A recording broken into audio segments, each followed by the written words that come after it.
बहुत बहुत स्वागत है आप सभी का आपके अपने YouTube channel Shukla study point में। मैं शिवम शुक्ला आप सभी दोस्तों का हार्दिक स्वागत करता हूं। दोस्तों बहुत ही आसानी के साथ हम वित्तीय वर्ष के जियोग्राफी पेपर 2 के मॉडल पेपर को आज के वीडियो के माध्यम से डिस्कस करने का प्रयास करेंगे और आप सभी लोग निश्चित तौर पर आसानी से इस वीडियो को समझने का भी प्रयास करिएगा।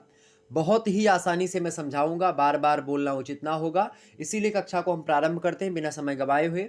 बीए थर्ड ईयर के छात्र छात्राओं हेतु यह लेक्चर बहुत ही ज़्यादा महत्वपूर्ण होगा। अगर आप बी तृतीय वर्ष में हैं, बीए थर्ड ईयर में हैं, बीए पार्ट 3, जो भी आप मन मर्जी बोले, BA last year, BA final year, जो कुछ भी आपको सुटेबल लगे, अगर आपने जियोग्राफी लिया है और आपके पेपर टू का नाम क्या है? पर्यावरणीय अध्ययन। अब आपके पेपर का नाम जो भी हो, चाहे पेपर 1 का नाम हो, चाहे पेपर 2 का नाम हो, 3 का नाम हो, 4 का नाम हो, मतलब कि किसी भी पेपर का नाम हो सकता है। तो अलग अलग विश्वविद्यालय में अलग अलग तरीके से पेपर का नाम हो सकता है। ये मैं मतलब कि एक प्रकार से अनुमान लगा रहा हूँ। बाकी लगभग और लगभग जहाँ तक मुझे पता है सभी विश्वविद्यालयों में पेपर 2 के नाम से विख्यात है पर्यावरणीय अध्ययन अर्थात इन्वायरमेंटल स्टडीज। तो इन्वायरमेंटल स्टडीज के बारे में आज के वीडियो के माध्यम से हम समझेंगे और बड़े ही जो है तारतम्य के साथ आपका ध्यान आकर्षित करने का प्रयास मेरा रहेगा और बड़े ही आसानी से हर एक मुद्दे को समझेंगे। जियोग्राफी का ये हल मॉडल पेपर होगा, इसके माध्यम से हम प्रश्न के उत्तर को भी बताते हुए साथ साथ चलेंगे। ठीक है, तो यही प्रश्न लगभग परीक्षा में आने की संभावना बहुत ज़्यादा है, तो इन प्रश्नों को आप लोग एक बार ज़रूर, अगर आपकी सीरीज में है तो देख लीजिएगा, बाकी तो मैं बता ही रहा हूँ। तो लगभग इसमें बहुत सारे लगभग 10 अति लघु उत्तरीय, 10 लघु उत्तरीय और 5 दीर्घ उत्तरीय टाइप के प्रश्नों का सामना आप लोग और हम लोग करेंगे। तो निश्चित तौर पर बड़ी ही जानकारीपूर्ण यह वीडियो होने वाली है। आइए प्रारंभ करते कक्षा को। रिवीजन क्लास के तौर पर भी इस कक्षा को आप ले सकते हो। चलिए, आपके समक्ष है यहाँ पर देखिएगा बी तृतीय वर्ष भूगोल, ओके, भूगोल यानी जियोग्राफी पेपर 2 यानी पर्यावरणीय अध्ययन इन्वायरमेंटल स्टडीज। अब यहाँ पर देखेंगे ये मॉडल पेपर है आपका, मोस्ट इंपोर्टेंट प्रश्न इसमें रखे गए हैं और उसके उत्तर को भी बताने का प्रयास रहेगा। पेपर आपका 3 खंडों में बटा रहेगा, खंड आ, बा और सा। खंड आ से लघु उत्तरीय, बा से लघु उत्तरीय और सा से दीर्घ उत्तरीय टाइप के प्रश्न पूछे जाएंगे। अलग अलग विश्वविद्यालय अलग अलग पैटर्न से परीक्षा पूछते हैं, मतलब कि प्रश्न पूछे जाएंगे, लेकिन प्रश्न जो होंगे यही पूछे जाएंगे, ऐसे ही प्रश्न आएंगे, ये बात मैं दावे के साथ बोल सकता हूँ।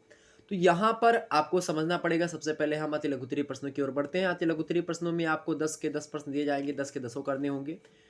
50 शब्दों में एक प्रश्न के उत्तर को आपको लिखना होगा। ये ज़्यादा सुटेबल है, ये ज़्यादा सही भी, तार्किक भी है। और खंड आ जो है आपको समझ में आ ही गया होगा। तो चलिए, इसके निर्देश क्या है कि सभी खंडों के उत्तर दीजिए। प्रत्येक प्रश्न का उत्तर लगभग 50 शब्द में होगा। सभी प्रश्नों के अंक कैसे होंगे? समान होंगे, ये बात भी आप ध्यान रखिएगा। पहला प्रश्न आपके समक्ष है कि पर्यावरण की परिभाषा दीजिए। पर्यावरण, परि प्लस आवरण, पर्यावरण क्या है? परि प्लस आवरण, इन दो शब्दों से मिलकर के बना है पर्यावरण। सबसे पहले आप लिखेंगे कि पर्यावरण का सामान्य अर्थ भौतिक परिवेश से होता है। किससे? भौतिक परिवेश से होता है। क्योंकि पर्यावरण जो है आपका, ये दो शब्दों से मिलकर के बना है मेरे प्यारे दोस्त। कौन कौन से दो शब्द हैं आपके? पहला है पारी यानी परि, और दूसरा कौन सा है आपका? आवरण। परि माने क्या होता है? परि माने होता है परितः। परितः माने क्या होता है? चारों ओर। क्या? चारों ओर। तो परि माने चारों ओर, और आवरण दूसरा शब्द है। आवरण का मतलब क्या है? आवरण का मतलब होता है आवृत। आवृत माने क्या होता है? ढके हुए। तो चारों तरफ से ढका हुआ, अर्थात जो चारों तरफ से घेरे हुए हैं, किसको? हमको, वही पर्यावरण है। जो हमारे चारों तरफ विद्यमान है, जो हमारे चारों तरफ हमको घेरे हुए है, जो ऐसा वातावरण, उसी को हम पर्यावरण के नाम से जानते हैं। लेकिन अब प्रश्न यह उठता है कि कौन किसके मतलब किसे आवृत किए हुए है? इसका उत्तर यह है कि समस्त जीवधारी जो हैं, समस्त जीवधारियों को अजैविक या जैविक जो अजैविक या भौतिक पदार्थ हैं वो घेरे हुए हैं। समस्त जीवधारी जो हैं उनको अजैविक पदार्थ या जो भौतिक पदार्थ हैं वो घेरे हुए हैं। भौतिक पदार्थ में जैसे कि आप देखेंगे कूलर, पंखा, एसी, फ्रिज, और इसी प्रकार से आप देखेंगे ये सब भौतिक वस्तुएं हैं। ठीक, जो निर्जीव वस्तु है वही सब भौतिक वस्तु है। ठीक, तो ये बात आप ध्यान रखेंगे। तो यही एक प्रकार से जो आवरण हमारे हमको घेरे हुए हैं, चाहे जो भी आवरण हो, तो वो अलग अलग प्रकार से आवरण आपके हो सकते हैं। तो वही चीज़ हमने यहाँ पर आपको बताने का प्रयास किया।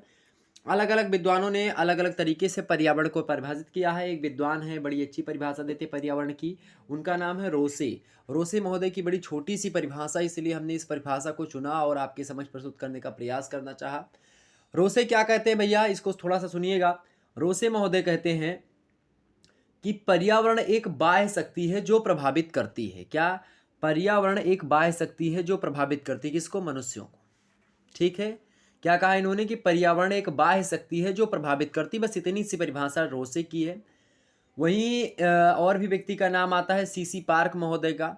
सीसी पार्क महोदय कहते हैं पर्यावरण की परिभाषा को देते हुए कि पर्यावरण का अर्थ उन दशाओं के योग से होता है। किन दशाओं के योग से होता है? जो मनुष्य को एक निश्चित समय में क्या करती हैं? निश्चित स्थान पर घेरे हुई हैं। तो पर्यावरण का अर्थ उन दशाओं से होता है जो मनुष्य को एक निश्चित समय में निश्चित स्थान पर घेरे हुए हैं, निश्चित स्थिति में घेरे हुए हैं मेरे प्यारे दोस्तों। तो वही क्या होता है? वही आपका पर्यावरण होता है। ऐसा किसने कहा? सीसी पार्क महोदय ने कहा। और एक विद्वान है, सोशियोलॉजिस्ट हैं मैकाइबर और पेज। और मैकाइबर पेज कहते हैं कि क्या कहते हैं मैकाइबर पेज कि पृथ्वी का धरातल और उसकी प्राकृतिक दशाएं। अब प्राकृतिक दशाओं में क्या क्या आता है आपका? जैसे कि प्राकृतिक संसाधन हो गए, आपका भूमि हो गया, जल हो गया, और उसके बाद में पर्वत, खनिज पदार्थ, पौधे, पशु पक्षी, ये सब क्या हैं? ये सब आपके जो है प्राकृतिक संसाधन हैं। और दूसरा क्या? संपूर्ण प्राकृतिक शक्तियाँ जो पृथ्वी पर विद्यमान होकर मानव जीवन को प्रभावित करती हैं, वो भौतिक पर्यावरण के अंतर्गत आती हैं। और पर्यावरण भी कई प्रकार के होते हैं आपके। ठीक है, पर्यावरण भी कई प्रकार के होते हैं, भौतिक पर्यावरण, अभौतिक पर्यावरण, ओके, यानी प्राकृतिक पर्यावरण। तो कहीं ना कहीं पे जो है मैकाइबर की परिभाषा भी अच्छी है, कोई दिक्कत नहीं इसमें। और एक व्यक्ति है टांसले महोदय। टांसले महोदय कहते हैं, और इन्होंने एक पुस्तक है टांसले महोदय की, प्रैक्टिकल प्लांट इकोलॉजी। तो प्रैक्टिकल प्लांट इकोलॉजी में ये कहते हैं कि पर्यावरण का अर्थ उन प्रभावकारी दशाओं का संपूर्ण योग होता है जिसमें जीव रहते हैं, फिर जिसमें जीवन निवास करता है। तो निश्चित तौर पर आपको पर्यावरण की परिभाषा तो समझ में आ ही गई होगी, कोई दिक्कत नहीं होनी चाहिए इसमें पर्यावरण की परिभाषा में। तो आमतौर पर अब हम आगे बढ़ते हैं और भी मुद्दों को हम समझने का प्रयास करते हैं। बड़े ही आसानी से हम हर एक मुद्दे को समझेंगे, और निश्चित तौर पर आपके समझ में सारी बातें आ रही होंगी। अगर नहीं आ रही तो उसको भी बताने का आप लोग प्रयास करेंगे। ठीक है, अगर और भी कहें, जैसे कि एक फिटिंग महोदय हैं, वो भी परिभाषा देते हैं कि जीवों के पारिस्थितिकी कारकों का योग पर्यावरण है, अर्थात जीवन की पारिस्थितिकी के समस्त तथ्य मिलकर के वातावरण का निर्माण करते हैं, और वही पर्यावरण आपका कहलाता है। निश्चित तौर पर ये बताया इन्होंने। पर्यावरण की बात की जाए तो इसके कई तत्व होते हैं। प्राकृतिक पर्यावरण की बात की जाए तो इसके दो तत्व होते हैं प्राकृतिक पर्यावरण के। एक तो होता है भाववाचक तत्व, एक होता है भौतिक तत्व। भाववाचक तत्व में जैसे कि प्रदेश की ज्यामितीय स्थिति हो गई, प्राकृतिक अवस्थिति हो गई या स्थिति हो गई, प्रदेश का क्षेत्रफल कितना, यानी प्रदेश कितना विस्तार उसका है, प्रदेश की आकृति कैसी है, भौगोलिक अवस्थिति कैसी है उसकी, ये सब चीज़ें। वहीं भौतिक तत्वों में बात की जाए तो देश का उच्चावचन कैसा है, ऋतु कैसी है, जलवायु क्या है, खनिज कैसे हैं, चट्टानें कैसे हैं, मिट्टियाँ वहाँ की कैसी, जलराशियाँ क्या हैं, नदियाँ, जलाशय, ये सब, भूमिगत जल क्या है, महासागर तट, ये सब चीज़ें होती हैं आपकी जो है प्राकृतिक तत्व में। वहीं एक और होता है आपका जैविक तत्व के अंतर्गत। अब जैविक तत्व में पर्यावरण के क्या आता है? जैविक तत्व में आपकी प्रदेश विशेष की जो प्राकृतिक वनस्पतियाँ होती हैं वो आपकी आती हैं, प्रादेशिक जीव जंतु आते हैं, वहीं अणुजीव या जो सूक्ष्म जीव होते हैं, वो छोटे छोटे जीव, वो सब भी आ जाते हैं किसमें? जैविक तत्वों में। तो क्या क्या भाववाचक तत्व कुछ होते हैं। प्राकृतिक पर्यावरण को 3 उपभागों में बांटा जाता है। पहला भाववाचक तत्व, दूसरा भौतिक तत्व, और तीसरा कौन सा है? जैविक तत्व। तो ये सब भी जानना परम आवश्यक है, जो कि हमने आपको बता दिया, एग्जाम पॉइंट ऑफ व्यू से इंपॉर्टेंट था। अब आगे बढ़ते हैं और भी मुद्दों को हम समझने का प्रयास करते हैं। अगला प्रश्न आपके समक्ष आ चुका है। दूसरा नंबर प्रश्न क्या है कि पारिस्थितिकी तंत्र से क्या अभिप्राय है? पारिस्थितिकी तंत्र से क्या अभिप्राय है? पारिस्थितिकी तंत्र से आप क्या समझते हैं? तो अब बात की जाए पारिस्थितिकी तंत्र की, तो किसी भी समुदाय में विभिन्न जातियों के प्राणी साथ साथ निवास करते हैं, और ये सभी जीव परस्पर एक दूसरे को क्या करते हैं? प्रभावित करते हैं। तो एक दूसरे को जीव क्या करते हैं? प्रभावित करते हैं। साथ ही साथ अपने आसपास के वातावरण से भी वो प्रभावित होते हैं। जैसा वातावरण होता है उसका प्रभाव व्यक्तियों पर पड़ता है। और इस प्रकार रचना एवं जो है कार्य की दृष्टि से समुदाय एवं वातावरण एक तंत्र की तरह कार्य करते हैं। और इसे ही हम, इस तंत्र को, जिस तंत्र का जो है कार्य कौन करते हैं? मनुष्य और जो है वातावरण, यानी कि जो समुदाय होता है मनुष्यों का वो, और जो वातावरण होता है, ये दोनों मिलकर के एक तंत्र की तरह कार्य करते हैं, और इसे ही पारिस्थितिक तंत्र सिंपल भाषा में अगर बोले तो कहा जाता है। क्या बताया हमने?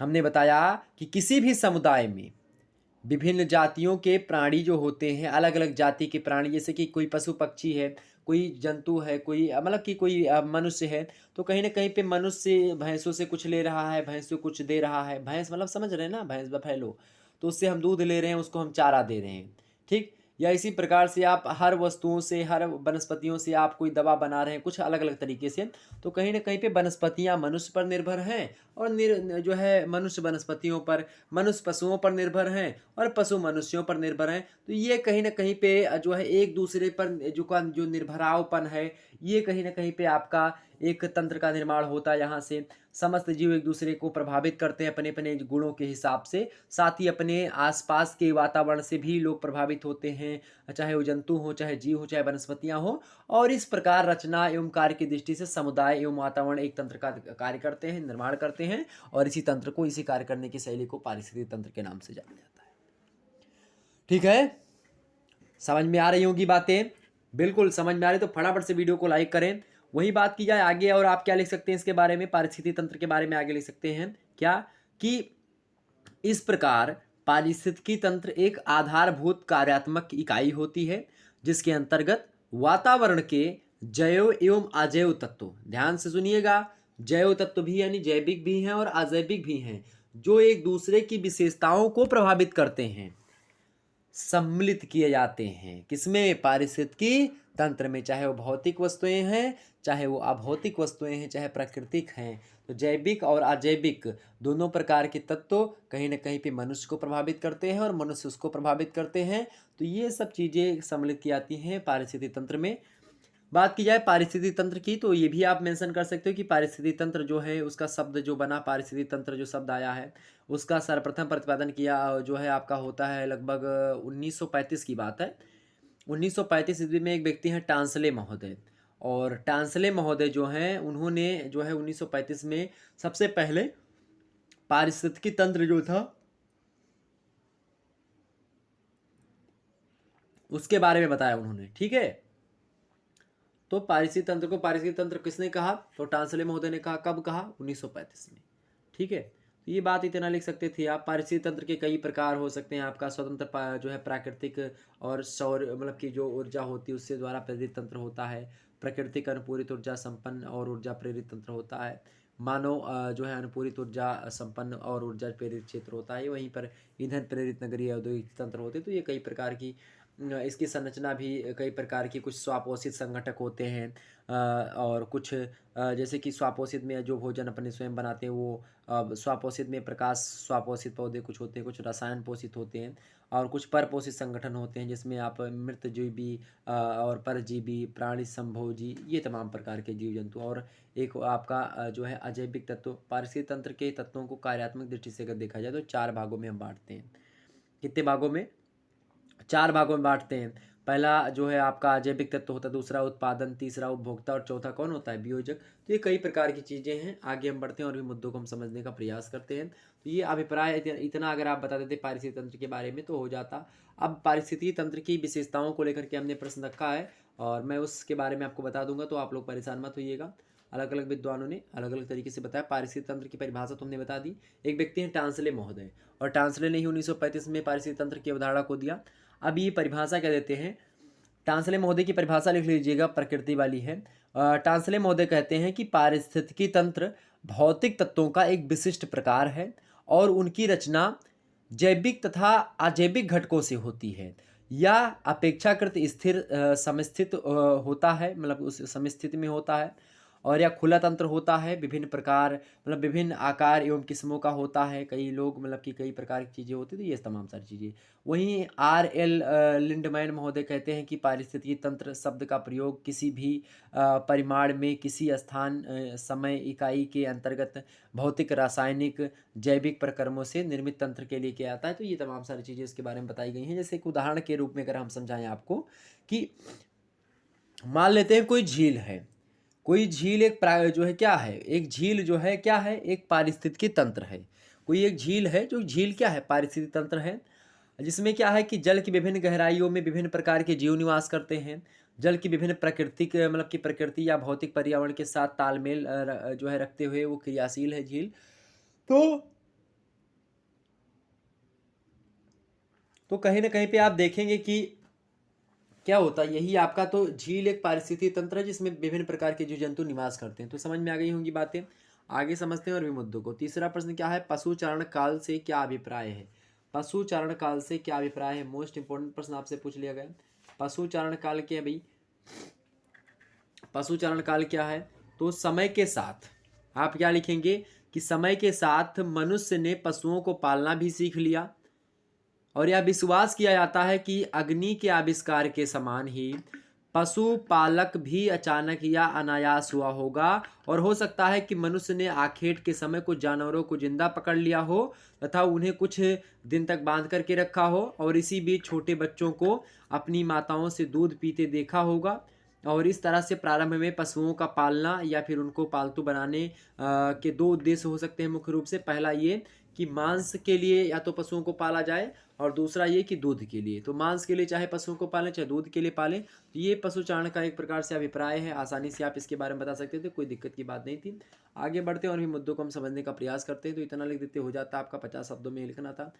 अगला प्रश्न चौथा नंबर, मरुस्थल कितने प्रकार के होते हैं। मरुस्थल माने होता है, मरुस्थल क्या है भाई, मरुस्थल माने होता है, मरु माने होता है मरी हुई, और स्थल माने होता है जमीन।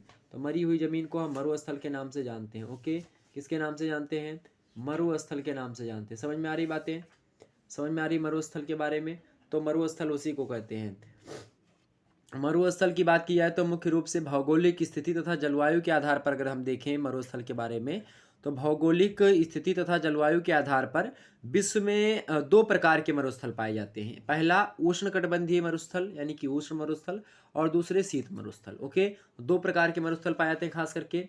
पहला क्या, पहला आपका उष्ण मरुस्थल, दूसरा क्या, शीत मरुस्थल। अब मरुस्थल होता क्या है, मरुस्थल क्या है भाई, तो मरुस्थल का शाब्दिक अर्थ होता है मृत भूभाग। ओके, अर्थात वह भूभाग जिसमें सतही जल का अभाव होता है। इसके साथ ही साथ वहाँ की मिट्टी में जैविक तत्वों व नमी का भी जो है अभाव होता है, यानी कमी होती है। और जैविक तत्वों एवं नमी के अभाव में मरुस्थलीय क्षेत्रों में प्राकृतिक वनस्पतियाँ विकसित भी नहीं हो पाती हैं। और जलवायु की दृष्टि से मरुस्थल को परिभाषित किया जाता है। तो जलवायु की दृष्टि से मरुस्थल वह भूभाग होता है जहाँ वार्षिक वर्षा का औसत अगर बात की जाए तो 25 सेंटीमीटर से कम अगर जिस क्षेत्र में वर्षा होती है, और तापमान की जो है प्रतिकूल परिस्थितियां उपलब्ध होती हैं वहाँ पर, तो उस क्षेत्र को हम मरुस्थल के क्षेत्र में कहते हैं, मरुस्थल कहते हैं। मरुस्थल शब्द जो है खास करके अरबी भाषा का शब्द है, और अरबी भाषा का एक शब्द है साइजरा। तो उसी साइजरा शब्द का ये अनुवाद है, और जिसका अर्थ होता है मरुस्थल माने क्या होता है, मरुस्थल। तो साइजरा माने क्या होता है, साइजरा शब्द अरबी भाषा का है, और जिसका मतलब क्या होता है, मरुस्थल। और मरुस्थल एक प्रकार से बात की जाए तो सहारा शब्द बहुवचन है मरुस्थल का। सहारा का तात्पर्य मरुस्थलों का एक संयुक्त रूप होता है। तो सहारा मरुस्थल आपको पता ही होगा कहाँ पर है, अफ्रीका में पड़ता है, सबसे बड़ा है। लेकिन वो मरुस्थलों का क्या है, एक प्रकार से संग्रह है, मतलब कि जैसे आप कहते हैं ना कि हाँ तमाम सारे मरुस्थल अगर वहाँ पर रहे हैं तो ये। ओके, हाँ, तो हमने आपको क्या बताया कि मरुस्थल जो होते हैं वो दो प्रकार के होते हैं। पहला उष्ण मरुस्थल और दूसरा शीत मरुस्थल। तो उष्ण मरुस्थल की बात की जाए पहले की, तो उष्ण मरुस्थल जो होते हैं ये विश्व के इन मरुस्थलों की अगर स्थिति की बात की जाए तो उष्ण कटिबंधीय क्षेत्रों में पाए जाते हैं विशेष करके। और उष्ण कटिबंधीय कहाँ तक आपका, जैसे कि 15 डिग्री जो अंश होता है वहाँ से लेकर के 30 डिग्री जो अक्षांश होते हैं, तो 15 डिग्री अक्षांश से लेकर के और 30 डिग्री अक्षांशों के जो बीच के एरिया होती है वहाँ उष्ण मरुस्थलीय क्षेत्र होते हैं। और इन क्षेत्रों में शुष्क और तप्त हवाएं चलती रहती हैं। साथ ही वर्षा भी बहुत कम मात्रा में लगभग होती है, जिससे वृक्ष उत्पन्न नहीं हो पाते हैं। भूमध्य रेखा के स्थलीय भागों में हवाएं गर्म होकर के ऊपर उठती हैं तथा ठंडी होकर के क्या होती हैं, बरसात में बदल जाती हैं। तो ये कहीं ना कहीं पे मरुस्थल 15 से 30 डिग्री अक्षांशों के मध्य में, उत्तरी दक्षिणी अक्षांशों के बीच में ये जो है क्या होते हैं, मरुस्थल पनपते हैं, उष्ण कटिबंधीय टाइप के। और दूसरा वही मरुस्थल होते हैं जो कि क्या होते हैं, शीत मरुस्थल। शीत मरुस्थल की बात की जाए तो मुख्य रूप से विश्व के ध्रुवीय क्षेत्रों में, ऊंचे पर्वतीय क्षेत्रों में, हिमरेखा से अधिक ऊंचाई वाले भागों में ये फैले हुए हैं शीत मरुस्थल। शीत मरुस्थलीय क्षेत्रों में वर्ष भर अथवा वर्ष के अधिकांश समय में तापमान क्या होता है, शून्य से भी नीचे रहता है। 0 डिग्री सेल्सियस से भी तापमान यहाँ का कम होता है। तापमान के अभाव तथा अधिक ठंड होने के कारण से क्या होता है, पौधों से होने वाला जो वाष्पोत्सर्जन होता है, जो वाष्प की प्रक्रिया होती है जो पौधे करते हैं खास करके सूर्य के प्रकाश के माध्यम से, तो वो नहीं हो पाता है, जिसके कारण से क्या होता है, वनस्पतियों का विकास पूर्ण रूप से नहीं हो पाता है। पूर्ण रूप से क्या खास करके हो ही नहीं पाता है। तो ये एक प्रकार से दो टाइप के मरुस्थल हैं, एक तो उष्ण और एक शीत। ओके, आगे बढ़ते हैं। अगला प्रश्न आपके एग्जाम में आ सकता है। 5वां नंबर प्रश्न क्या है कि पर्यावरणीय अवनयन क्या अर्थ है। पर्यावरणीय अवनयन का मतलब क्या होता है। अवनयन माने होता है कमी होना, ठीक है। अवनयन माने क्या होता है भाई, कमी होना। अब पर्यावरण की बात की जा रही तो पर्यावरणीय अवनयन, तो आप लिखेंगे कि पर्यावरणीय अवनयन का तात्पर्य या पर्यावरणीय अवनयन का अर्थ हेडिंग डाल करके लिखेंगे। क्या लिखेंगे कि मानवीय क्रियाकलापों के द्वारा, मानवीय क्रियाकलापों के द्वारा भौतिक तत्वों का इस सीमा तक गुणात्मक ह्रास, गुणात्मक ह्रास माने होता कमी, गुणे में हो कमी, ठीक है, कि वे क्या हो, स्वनियमन और स्वसंवर्धन व्यवस्था बनाए रखने में पंगु होकर के अपने कुप्रभावों से जैव जाति को नुकसान पहुंचाने लगे। लगभग ऐसी ही स्थिति आधुनिक मानव समाज द्वारा उत्पन्न की गई है और इसी स्थिति को पर्यावरणीय अवनयन कहते हैं। मतलब पर्यावरण का इतना ज़्यादा ह्रास कर दें, पर्यावरण में इतना ज़्यादा कमी हो जाए कि पर्यावरणीय गतिविधियों के तदुपरांत पर्यावरण जो हो अपने आप में सेटिस्फाई ना हो सके, मतलब अपनी जो पूर्व की स्थिति उसकी है पर्यावरण की, वो ना जो है पा सके। जैसे कि मान लेते हैं आप एक पेड़ को काटो और 1 साल के बाद में फिर से उसी अवस्था में हो जाए, तो ऐसी अवस्था में तो मान ली पर्यावरणीय अवनयन नहीं हुआ। लेकिन अब वही पेड़वा का आप काटो भाई, अब पेड़वा काट दो मान लीन, अब काटे के बाद में का हो, पेड़वा कल्लाबे न करे या फिर थोड़े से कल्लाए उसके बाद में फिर कल्लाए नहीं, तो कहीं ना कहीं पे ये पर्यावरणीय अवनयन हुआ। या मिट्टी का आप इतना ज़्यादा दोहन कर लें कि दोबारा मिट्टिया में कुछ गन्ना ही बोए, चाहे तम्बाकू बोए, चाहे खीरा बोए, तो कोनो निकलबे न करे। तो कहे मतलब ये है कि पर्यावरण का मनुष्य के द्वारा इतना हनन कर लेना या फिर इतना कुप्रभाव डाल देना जिसके कारण से पर्यावरणीय गतिविधियों के तदुपरांत भी वो अपने पूर्व अवस्था को नहीं प्राप्त हो सके, तो इस प्रकार की स्थिति को हम पर्यावरणीय अवनयन कहते हैं। अवनयन माने कमी होना। तो पर्यावरण की स्थिति जिस तरीके से पहले थी उस तरीके से नहीं रह जाती है, इसी प्रक्रिया को पर्यावरणीय अवनयन कहते हैं। समझ में आ रही बातें भैया। चलिए मुन्ना लाइक करें फटाफट से, वीडियो को शेयर कर दीजिएगा सभी लोग दोस्तों के पास, मेरे भाई बंधु जितने भी लोग देख रहे हैं। चलिए बहनें भी जितनी भी देख रहे हैं उनके लिए भी यही संदेश है मेरा। संदेश क्या, रिक्वेस्ट आप मान करके चलिए, इसको आगे देखते हैं।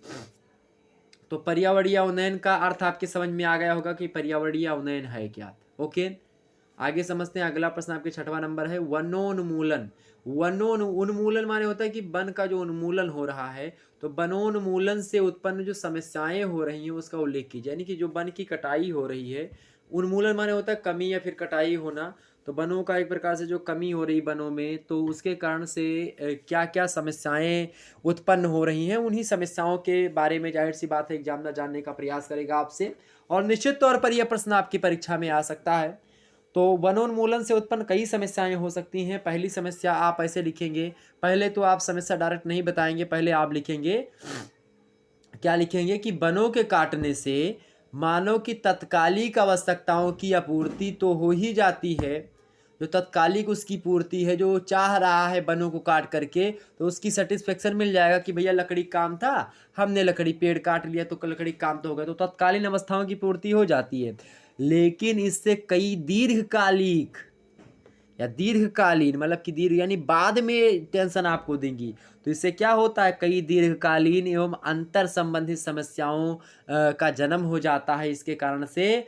और वनोन्मूलन से उत्पन्न विभिन्न प्रभावों एवं समस्याओं की विवेचना हम लोग मुख्य रूप से अगर बात की जाए तो 7 शीर्षकों के अंतर्गत हम लोग कर सकते हैं। और 7 शीर्षक कौन कौन से हैं मैं आपको बताने का प्रयास कर रहा हूँ टूटी फूटी शब्दावलियों में, आप लोग उसको सुने आसानी से। उसको अगर आप पेपर जो वीडियो हमारी लाइव हो जाएगी उसके बाद में वीडियो को रोक करके आप लिख लीजिएगा इन 7 को।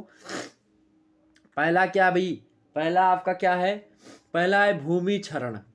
भूमि क्षरण जो होता है, वन की कटाई अगर होगी तो भूमि का क्या होगा, क्षरण होगा, यानी जब वन जहाँ पर रहते हैं तो वो पेड़वा कट जाएगा तो भूमि का क्या हो जाएगा, कटाव हो जाएगा, मिट्टी का कटाव होगा तो भूमि क्षरण होगा, भूमि की क्या होगी, भूमि का क्षय होगा, भूमि कहीं ना कहीं पे अनुपजाऊ उर्वर कहीं ना कहीं पे होगी। दूसरी बात क्या होगी कि बाढ़ तथा सूखा भी आ सकते हैं। क्या होगा, बाढ़ भी आ सकते हैं और सूखा भी आ सकता है इसके कारण से। तीसरा कौन सी समस्या उत्पन्न होगी वनोन्मूलन के कारण से, औद्योगिक कच्चे माल की आपूर्ति में बाधा हो जाएगी। किसके, औद्योगिक कच्चे माल की आपूर्ति में भी बाधा हो जाएगी वनोन्मूलन से। वहीं चौथा इसका समस्या ये हो जाएगी क्या, कि अल्प विकसित देशों में इमारती एवं जलवान मतलब कि जलावन की जो लकड़ी है उसका भी अभाव हो जाएगा अगर वन उन्मूलन होगा तो। वहीं पांचवी बात क्या है, पांचवा इसका जो है समस्या क्या उत्पन्न होगी वन उन्मूलन से। पांचवी समस्या ये होगी कि दुर्लभ जंगली जंतु जो हैं, जो प्रजाति के हैं एवं पादप प्रजातियां जो हैं वे विलुप्त होने की आशंका में हो जाएंगे, क्योंकि जो जंगल में रहती हैं वो जंगल में ही रहना पसंद करती हैं। जब जंगल ही नहीं रहेगा आपका तो क्या हो जाएगा, वो जो है उनको लगेगा कि अब जो है मेरी क्या हो जाएगी, जो है विलुप्त हो जाऊंगा मैं एक प्रकार से, या मेरी प्रजाति नहीं रह जाएगी, इस प्रकार से उनको भी अनुभव होगा और जाहिर सी बात है हो जाएगा, क्योंकि उनको आदत नहीं रहेगी समाज में रहने की। तो ये चीज़ें। छठवा क्या बता सकते हो आप, जलाशयों के अस्तित्व को खतरा भी हो जाएगा। जो जल के आशय हैं यानी कि जो जल के घर हैं, यानी कि चाहे तालाब हो चाहे आपका झील हो, झरने, ये जो है नदियां हैं, इनके लिए भी कहीं ना कहीं पे खतरा हो जाएगा जब आप क्या करेंगे, वनों का कटाई करेंगे। वहीं सातवीं चीज़ क्या है भाई, सातवीं चीज़ ये है कि आप जलवायु पर प्रभाव पड़े, क्या पड़ेगा, जलवायु पर प्रभाव पड़ेगा विशेष करके वन उन्मूलन से। ओके, तो ये कई कारण से वन उन्मूलन के बारे में हमने आपको बता दिया। वहीं अगर आपसे पूछे एग्जाम्स में, ये भी पूछ सकता है कि वन विनाश के प्रमुख कारक कौन कौन से हैं, आखिरकार वन लोग काटते क्यों हैं, क्यों वन का उन्मूलन करते हैं, क्यों काटते हैं। तो क्यों काटते हैं भाई, इसके कई कारण हैं, जैसे कि 8 कारण आप लिखिएगा एग्जाम में अगर पूछा जाए तो मैं बता दे रहा हूँ, आप लोग बड़े ध्यान सुनिएगा। वन विनाश के प्रमुख 8 कारणों का उल्लेख मैं कर रहा हूँ, आप लोग सुनिएगा। पहला कारण है आपका कि वनों तथा चारागाह क्षेत्रों का कृषि भूमि में परिवर्तन करना। अर्थात वन इसलिए काटा जाता है ताकि क्या करा जाए, चारागाह का जो क्षेत्र है उसका विस्तार किया जाए या कृषि भूमि का विस्तार किया जाए खेती करने के लिए। दूसरा क्या, आप अनियंत्रित पशुचारणता यानी कि जो पशुओं के चराने के लिए, तो इसके कारण से भी जो है क्या किया जाता है, वनों की कटाई होती है, चूंकि अपने यहाँ पर चारागाह तो है नहीं इसी तरीके से। तीसरा क्या है, वनों में आग लगना, वनों में आग लगने से क्या भी होता है, वन विनाश होता है। चौथा कारण क्या होता है, दोषपूर्ण वन नीतियां अगर बन गई सरकार के द्वारा तो उसके कारण से भी वन की कटाई होती है।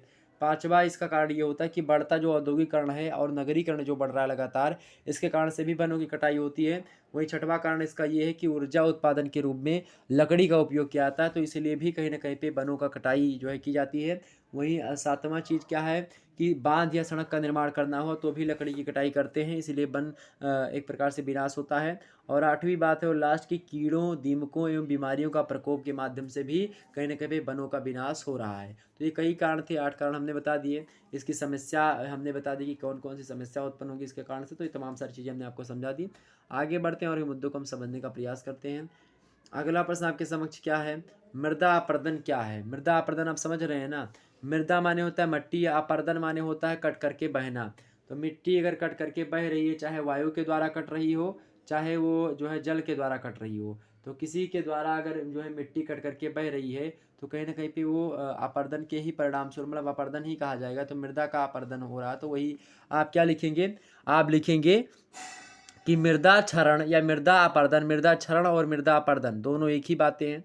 तो मृदा क्षरण या मृदा अपर्दन एक ऐसी प्राकृतिक आपदा होती है जो उपजाऊ भूमि को बांझ बना देती है, मतलब उपजाऊ भूमि को क्या कर देती है, बंजर बना देती है। और जब धरातल की मिट्टी किसी भी साधन से स्थानांतरित कर दी जाती है तो उसे भूमि क्षरण कहा जाता है। भूमि क्षरण से प्रभावित धरातल अपना स्वाभाविक गुण खो देता है, जो उसका गुण होता है वास्तविक उसको खो देता है, जिसकी उसकी उत्पादन क्षमता जो होती है क्या हो जाती है, घट जाती है। और पारिस्थितिकी तंत्र के निर्माण में मृदा आधारी तत्व होता है, और क्योंकि इसी में वनस्पतियां जन्म लेती हैं, किसमें, मिट्टी में, जो अन्य जीवों के लिए भोजन प्रदान करती हैं। तो क्या हो जाता है, जब मृदा का क्षरण होता है तो भैया प्राकृतिक संकट भी यानी कि जो पर्यावरणीय संकट है वो भी उत्पन्न होता है।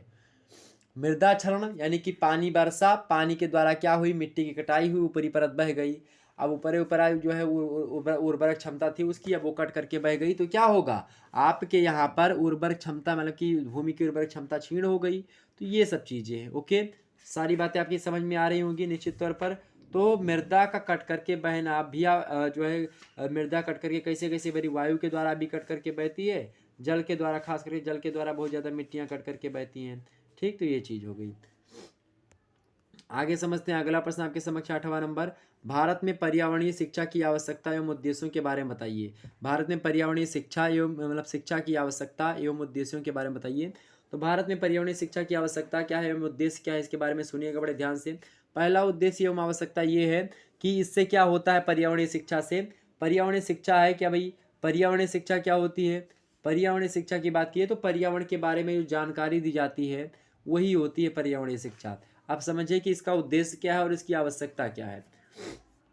पहली आवश्यकता या उद्देश्य इसका ये है कि इससे पर्यावरण के विभिन्न घटकों का हमको क्या होता है, बोध होता है, यानी ज्ञान होता है। तो पर्यावरण के जो जैविक घटक हैं या अजैविक घटक हैं उनके बारे में हमको जानकारी पर्यावरणीय शिक्षा के माध्यम से ही मिलती है।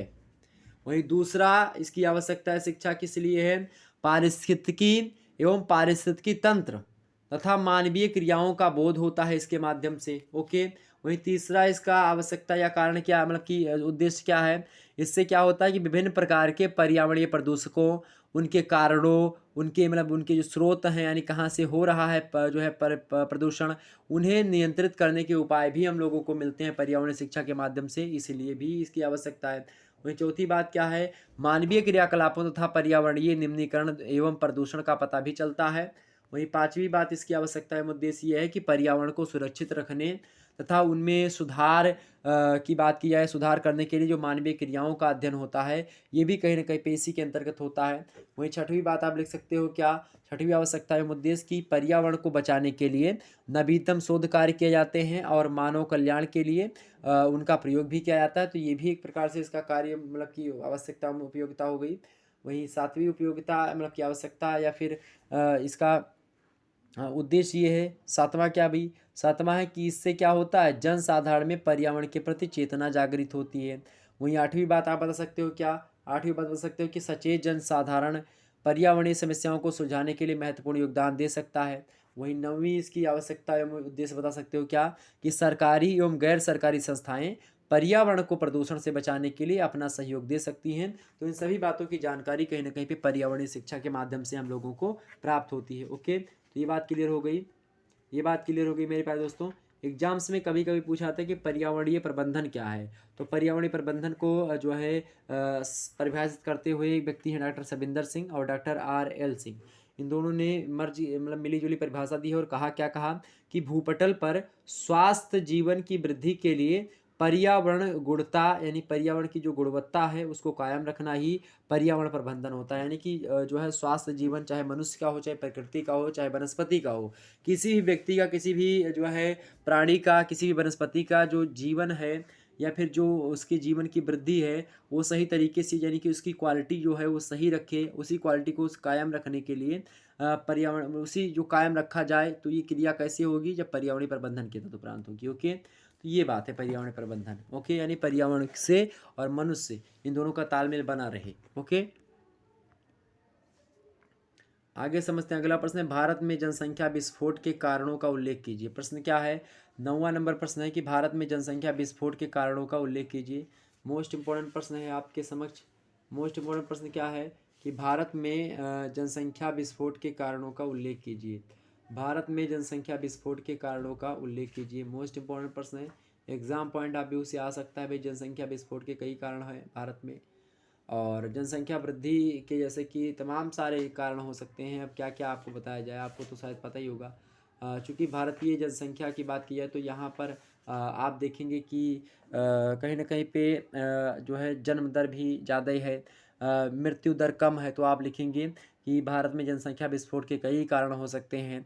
पहला कारण आप लिखिएगा, क्या लिखेंगे, पहला कारण में आप यही मेंशन कर दीजिएगा कि उच्च जन्म दर एवं निम्न मृत्यु दर। ओके, पहला कारण। दूसरा कारण क्या होता है, जीवन प्रत्याशा में वृद्धि, लोग जीना चाहते हैं तो इसमें भी कहीं ना कहीं पे दूसरी चीज़। तीसरी चीज़ क्या होती है, शिक्षा का अभाव है। चौथी चीज़ क्या किस कारण से होता है, जनसंख्या वृद्धि पिछड़ी हुई अर्थव्यवस्था के कारण से होता है। पांचवी बात क्या है, परिवार नियोजन के साधनों की जानकारी का अभाव है, यानी परिवार नियोजन के जो तत्व होते हैं, चाहे जो तत्व होते हैं जो मतलब परिवार नियोजन के कई सारे जो है माध्यम है आजकल, तो उन सभी माध्यमों के बारे में जानकारी नहीं होती है कुछ व्यक्तियों के पास, तो ये चीज़ें। और छठवीं बात ये है कि जो है धार्मिक रूढ़वादिता भी कहीं न कहीं पे है कि हाँ, जैसे कि धार्मिक रूढ़वादिता ये है कि लड़का होने के लिए लगातार जो है आप प्रयास करते रहते हैं और लड़की लड़की होती है तो उसमें दिक्कत होने लगती है, फिर लड़का मतलब की संख्या ज़्यादा हो जाती है, तो ये भी जनसंख्या का कारण है। सातवां क्या है, चूँकि लड़के ही जो है खास करके हिंदू धर्म की बात की जाए तो हिंदुओं में लड़के क्या करते हैं, जब जो है आग देने का कार्य करते हैं, मतलब कि जलाने का काम, तो पिताजी को अगर लड़के नहीं है किसी व्यक्ति के तो खास करके उसको मोक्ष की प्राप्ति नहीं होती, ऐसी मान्यता है।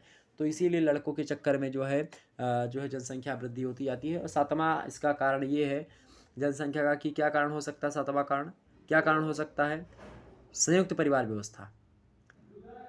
संयुक्त परिवार व्यवस्था भी कहीं न कहीं पे ये होती है, ओके, इसके कारण से भी जनसंख्या बढ़ती है। वहीं आठवां क्या है, महिलाओं में जो है निरक्षरता का अधिक होना, यानी महिलाएं जो है वो साक्षर कम हैं, इसीलिए कहीं न कहीं पे ये भी हो रहा है। लेकिन अब थोड़ी धीरे-धीरे क्या हो रहा है, इन सभी बातों के बारे में लोग जान रहे हैं, सरकार नियम बना रही है। और नौवां कारण इसका ये है कि बाल विवाह। बाल विवाह खैर अब समाप्त हो गया, लेकिन अभी भी किसी-किसी जातियों में आप देखेंगे बाल विवाह हो जाता है। तो बाल विवाह के कारण से भी कहीं न कहीं पे क्या होता है, जनसंख्या में वृद्धि होती है। तो ये कई कारण थे जनसंख्या वृद्धि के, जो कि हमने आपको कह सुनाया। निश्चित तौर पर सारे डाउट आपके क्लियर हुए होंगे। आगे बढ़ते हैं और भी मुद्दों को हम समझने का प्रयास करते हैं। अगला प्रश्न आपके समक्ष क्या है, अगला प्रश्न गंगा जल प्रदूषण। प्रश्न क्या है, प्रश्न आपके समक्ष है, गंगा जल प्रदूषण के कारकों का उल्लेख कीजिए। गंगा जल प्रदूषण के कारकों का उल्लेख कीजिए। मोस्ट इंपॉर्टेंट प्रश्न है भाई, प्रश्न बहुत ही अच्छा प्रश्न आपसे पूछ लिया गया कि गंगा जल प्रदूषण के कारकों का उल्लेख कीजिए। तो गंगा जल प्रदूषण के कई कारण हो सकते हैं। पहला कारण तो ये है कि नदी तत्व जो नदी के तट हैं उन पर जो स्थित नगर हैं, जो कस्बे हैं, वो सब कचरा, उनका सब मल विसर्जन सब नदी के माध्यम से, नाले के माध्यम से नाला जा कर के गिरा दिया, तो ये पहला कारण हो गया आपका। दूसरा कारण क्या होता है, गंगा प्रदूषण क्यों हो रही, गंगा का जल क्यों हो रहा है। दूसरा कारण ये है कि कारखानों से निकला जो अपशिष्ट पदार्थ है, जो रसायन है, जो धात्विक सामग्री है, वो सब नदी में ढकेल दी जाती है, तो इसके कारण से भी होता है। तीसरी बात ये है कि पशुओं, वनस्पतियों और मानव शरीर के जो अवशेष होते हैं उसको भी नदी में बहा दिया जाता है, तो इसके कारण से भी क्या होता है, नदी प्रदूषित होती है। वहीं चौथा कारण क्या है, कृषि कार्यों में प्रयुक्त विविध रासायनिक उर्वरकों का वर्षा जल के साथ नदी में मिल जाना। तो कृषि कार्यों में जो प्रयुक्त जो तमाम प्रकार के खाद वगैरह आप डालते हो खेतों में, ये सब क्या होता है, जब बारिश होती है तो बाढ़ आती है, तो उसमें से सारे के सारे जो रासायनिक पदार्थ सब बह करके नदियों में चले जाते हैं, तो ये चीज़ हो गई। अच्छा, पांचवा कारण क्या है, गंगा जल में जीवों का नाश हो रहा है, विशेष करके ऐसे जीव जो कि प्रदूषकों को आहार के रूप में प्रयोग करते थे, जैसे कि बैक्टीरियोफेज वगैरह, तो उन सभी का नाश हो रहा है। ओके, छठवीं चीज़ क्या है, छठवां इसका कारण ये है कि वन विनाश के कारण से क्या होता है, नदी के अफवाह क्षेत्र में अधिक अपरदन के कारण से क्या होता है, नदी जल में मलबा और कीचड़ की वृद्धि हो जाती है। यानी कि जब जो है क्या होगा, वन का विनाश होगा तो नदियों का कटाव यानी कि मृदा अपरदन बढ़ेगा। वन विनाश अगर ज़्यादा हुआ, यानी वनों का विनाश हुआ, वनों की कटाई हुई, तो क्या होगा, उससे मृदा अपरदन होगा। मृदा अपरदन के परिणाम स्वरूप क्या होगा, तमाम सारे मलबे कटेंगे, तमाम सारे जो है कूड़ा कबाड़ जो है बह बह करके आएंगे, तो ये सब क्या कहाँ कहाँ पर जाएंगे, नदियों में ही जाएंगे, नदियों के माध्यम से ही बहेंगे, तो इससे क्या होता है, नदियाँ जो है क्या हो जाती हैं, गंदी हो जाती हैं। सातवीं बात क्या है, सातवां कारण ये है कि नदी में मनुष्यों और पशुओं का अधिक स्नान, यानी कि आप देखेंगे साबुन और धुलाई पाउडर का भी प्रयोग करते हैं लोग, डिटर्जेंट पाउडर जो है उसका प्रयोग करके बहुत सारे लोग शैम्पू लगा करके नहाते हैं नदियों में, खास करके आप देखेंगे घाट वगैरह पे, तो ऐसा नहीं करना चाहिए। ना साबुन शैम्पू का प्रयोग नदी में ना करें, ये ज़्यादा बेटर रहेगा। और पशु और मनुष्य जो है उसमें नहाते हैं तो अपनी मैल वगैरह जो होती है शरीर की वो सब उसी में धुल देते हैं, तो कहीं ना कहीं पे इसके कारण से भी कुछ ना कुछ मात्रा में नदी जो होती है वो क्या होती है, इस मात्रा में भी नदी आपकी प्रभावित होती है इससे। तो ये तमाम सारे कारण थे जो कि हमने आपको बता दिए, निश्चित तौर पर आपकी समझ में आया होगा बातें। ओके, आगे बढ़ते हैं और भी मुद्दों को हम समझने का प्रयास करते हैं। अगला प्रश्न क्या आपके समझ है भाई, अगला प्रश्न देखा जाए,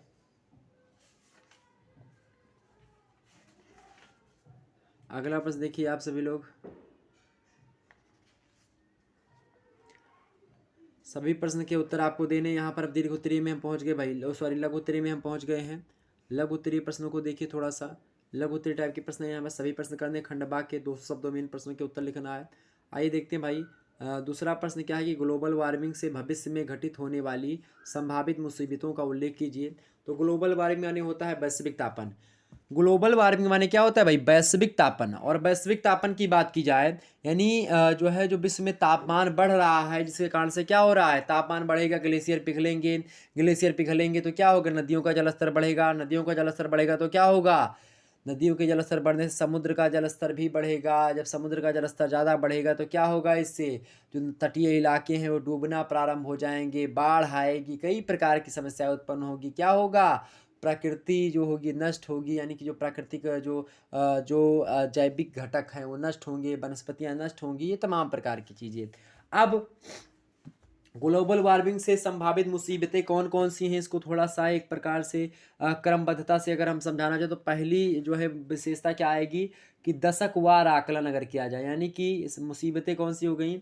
एक जो है आईपीसीसी एवं अन्य प्रमुख वैज्ञानिक संस्थानों ने अपने व्यापक शोध एवं अध्ययन कार्यों के उपरांत एक विश्लेषण प्रस्तुत करा, और यह विश्लेषण बताया कि यदि ग्लोबल वार्मिंग की वर्तमान प्रवृत्ति जारी रही तो क्या होगा, 21वीं शताब्दी में विभिन्न समय अंतरालों पर पर्यावरण पर किस प्रभाव जो है घातक प्रभाव पड़ेंगे, इसको उसने बताया, दशकवार आकलन के माध्यम से पता चला। वहीं इसको लेकर के मुसीबतों को लेकर के एक बात और बताई गई, क्या दूसरी बात, वर्ष 2020 में बताएगा कि यूरोप के अधिकांश हिस्सों में भारी वर्षा एवं बाढ़ की स्थिति जो है बन सकती है। विश्व के कुछ अन्य भागों में जो है न्यून वर्षण एवं भीषण सूखा पड़ सकता है। कृषि उत्पादन में 10 से 50% तक की गिरावट संभव हो सकती है। निरंतर बढ़ती हुई आबादी के समकक्ष खाद्य संकट भी उत्पन्न हो सकता है। तो ये चीज़ें वहीं जो है आप देखेंगे वर्ष 2030 तक क्या होगा, 2000 मतलब कि ये जो दशकवार हमने आपको बताया है, यानी कि 10-10 साल के बाद में क्या क्या होगा, तो 2030 में क्या होगा, 2030 में क्या होगा भाई, ग्लोबल वार्मिंग से संबंधित मुसीबतों में 2030 तक आते आते क्या होगा कि जलवायु परिवर्तन और भी घातक परिणाम के रूप में होगा। विश्व की 18 प्रवाल भित्तियां समाप्त हो जाएंगी। एशिया के तटीय क्षेत्रों में 30% तक जो है रहेंगी, और ताप में वृद्धि, भूमध्य रेखीय क्षेत्र के सभी ग्लेशियर क्या हो जाएंगे, पिघल जाएंगे तापमान के कारण से। विश्व की जनसंख्या लगभग 8.3 अरब के स्तर पर होगी। फलता खाद्य संकट और गहरा हो जाएगा। वहीं बात की जाए जो है 2040 तक, तो 2040 में क्या होगा, आर्कटिक क्षेत्र के हिम जो होंगे वो गर्मियों में पूरी तरह से पिघल जाएंगे। सर्दियों में भी जो है हिम स्तर कम रहने लगेगा। तूफानों और चक्रवातों में क्या हो जाएगी, वृद्धि हो जाएगी। वहीं 2050 तक क्या होगा, 2050 में क्या होगा कि विश्व के छोटे जो हिमनद होंगे, जो ग्लेशियर होंगे, वो क्या हो जाएंगे, पूर्ण रूप से पिघल जाएंगे। बड़े हिमनदों के आकार घट जाएंगे। इंग्लैंड और उत्तर पश्चिमी यूरोप में भयानक ठंड एवं ऑस्ट्रेलिया में भीषण गर्मी का प्रकोप रहेगा। वनस्पतियों एवं जीवों की लगभग 1/4 प्रजातियां नष्ट हो जाएंगी। और 2070 तक आते थे क्या होगा, 2070 तक आते आते क्या होगा कि हिमनदों की संख्या और भी कम हो जाएगी। यानी हिमनद माने क्या होता है, ग्लेशियर, तो उनकी संख्या क्या हो जाएगी, कम हो जाएगी। जल विद्युत पावर स्टेशनों की क्षमता कम होने से ऊर्जा संकट की स्थिति भी सामने आएगी। भूमध्य सागरीय क्षेत्रों और यूरोप पर इससे क्या होंगे, सर्वाधिक प्रभाव पड़ेगा। जनसंख्या लगभग 11 करोड़ के स्तर पर होगी उस समय। ओके, वहीं 2080 की बात की तो 2080 में क्या होगा, 2080 में क्या होगा कि तटीय क्षेत्र में रहने वाले 10 करोड़ लोगों को प्रतिवर्ष बाढ़ का सामना करना पड़ेगा। अनेक तटीय क्षेत्र जलमग्न हो जाएंगे। उष्णकटिबंधीय क्षेत्रों में चक्रवात भीषण तबाही मचाएंगे, और साथ ही सूखे का प्रकोप भी बढ़ जाएगा। 60 करोड़ से अधिक मतलब कि जो लोग होंगे वो भोजन एवं 4 अरब से लोग जो है पेयजल के लिए जो है तरसेंगे, समस्या से जूझेंगे। वहीं 2000 मतलब कि 2100 तक आते आते 2100 तक आते आते क्या होगा कि पिछले 6.5 लाख वर्षों में कार्बन वातावरण में सर्वाधिक मात्रा में होगा, और यह पृथ्वी के अवशोषण की क्षमता की तुलना में अत्यधिक होगा। फलता तापमान अपनी चरम सीमा पर होगा, और ग्लेशियर लगभग समाप्त हो जाएंगे। और फिर क्या होगा 2021 मतलब कि 21 तक सागर जल स्तर काफ़ी बढ़ जाएगा। बड़े पैमाने पर जो है कम ऊंचाई वाले भाग जो होंगे वो डूब जाएंगे। अनेक प्रकार की महामारियां एवं कुपोषण की स्थितियां चरम पर होंगी, और इसके फलस्वरूप क्या होगा, बड़े पैमाने पर मौतें होंगी लोगों की। बाढ़ और सूखे के बढ़ते प्रभाव के कारण से अत्यधिक जनहानि होगी, और जो है अन्य प्रकार के तमाम सारे नुकसान होंगे।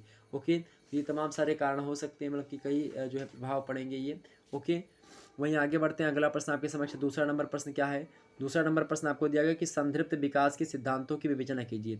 संतृप्त विकास के सिद्धांतों की विवेचना कीजिए। संतृप्त विकास क्या है, संतृप्त विकास माने होता है सस्टेनेबल डेवलपमेंट, सतत विकास जिसको आप कहते हैं। क्या कहते हैं, सतत विकास।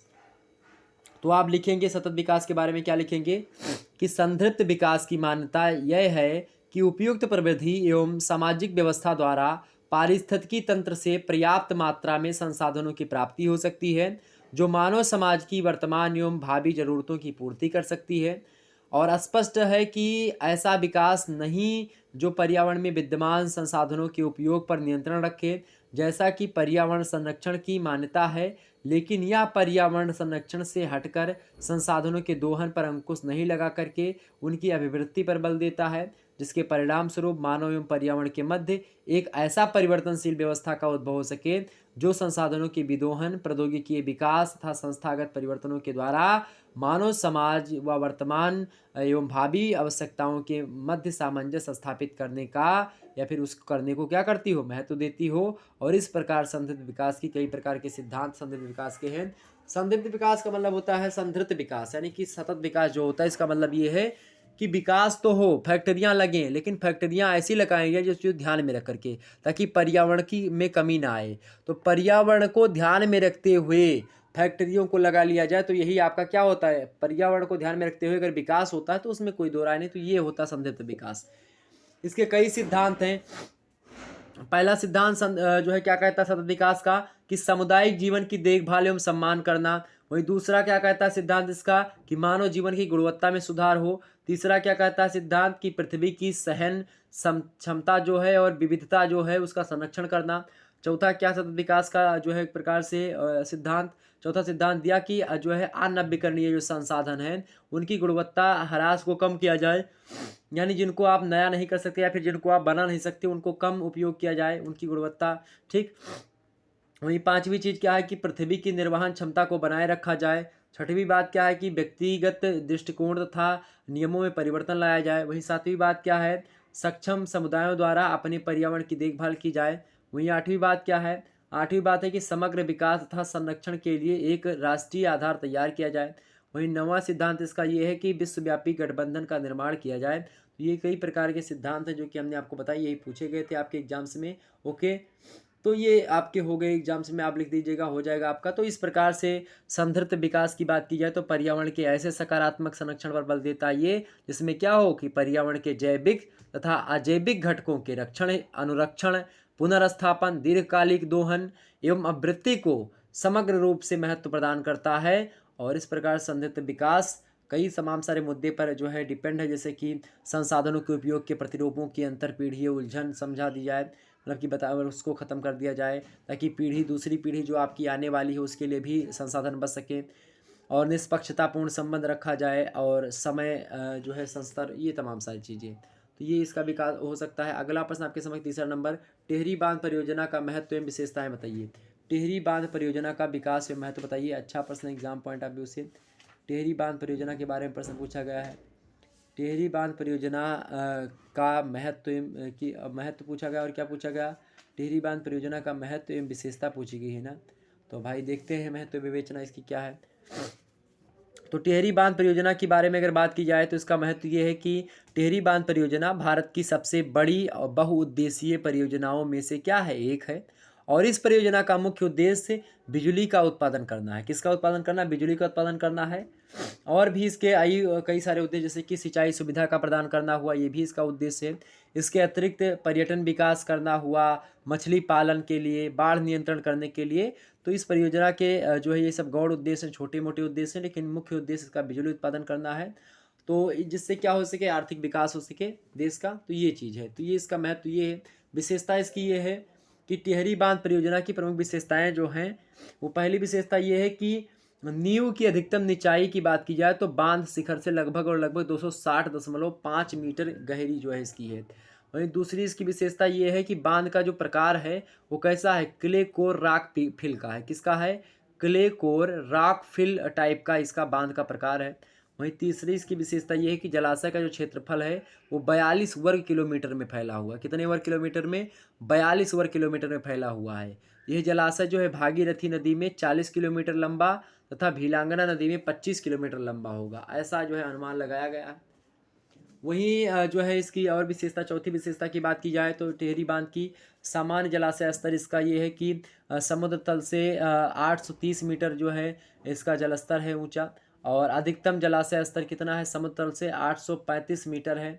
और छठवीं विशेषता इसकी ये है कि क्या है कि इसकी मतलब कि भूतल विद्युत गृह यानी कि 4 टारबाइन जिसमें प्रत्येक की विद्युत उत्पादन क्षमता जो है 500 मेगावाट की है। प्रथम और द्वितीय जो है दोनों चरणों में कुल विद्युत उत्पादन क्षमता लगभग 2000 मेगावाट जो है टिहरी बांध की परियोजना जो है लगभग 400 मेगावाट विद्युत उत्पादन अर्थात कुल 2400 मेगावाट विद्युत उत्पादन जो है यहाँ से होता है इस परियोजना से। सातवीं विशेषता इसकी आप लिख सकते हो कि सिंचाई यानी कि अतिरिक्त सिंचाई 2.7 लाख हेक्टेयर में सिंचाई भी इसके बांध के द्वारा नहरों के माध्यम से करवाई जाती है। वहीं आठवीं विशेषता क्या लिख सकते हो आप कि विद्युत उत्पादन की बात की है तो वार्षिक विद्युत उत्पादन जो है लगभग 3453 मिलियन यूनिट जो है लगभग जो है बिजली उत्पादित करती है टिहरी बांध परियोजना के द्वारा। ओके, तो ये चीज़ ही इसकी विशेषता वगैरह के बारे में। आगे देखते हैं अगला प्रश्न आपके समक्ष दिया और करके सरदार सरोवर नर्मदा परियोजना से होने वाले पर्यावरणीय प्रभावों पर चर्चा कीजिए। प्रश्न बड़ा ही अच्छा है। प्रश्न क्या है कि सरदार सरोवर यानी कि नर्मदा परियोजना से होने वाले पर्यावरणीय जो प्रभाव हैं पर्यावरण पर क्या प्रभाव पड़ता है इससे इसको बताएं। तो चूंकि बात की जाए पर्यावरणीय प्रभावों की तो बिल्कुल प्रभाव पड़ता है पर्यावरण पर। जब भी कोई बांध वगैरह बनता तो या फिर कोई परियोजना आती नदियों को लेकर के तो उससे पर्यावरण जो है एक प्रकार से असंतुलित हो जाता है। तो आइए देखते हैं कौन कौन सी चीज़ें। पहला इसका जो है प्रभाव कौन सा पड़ेगा।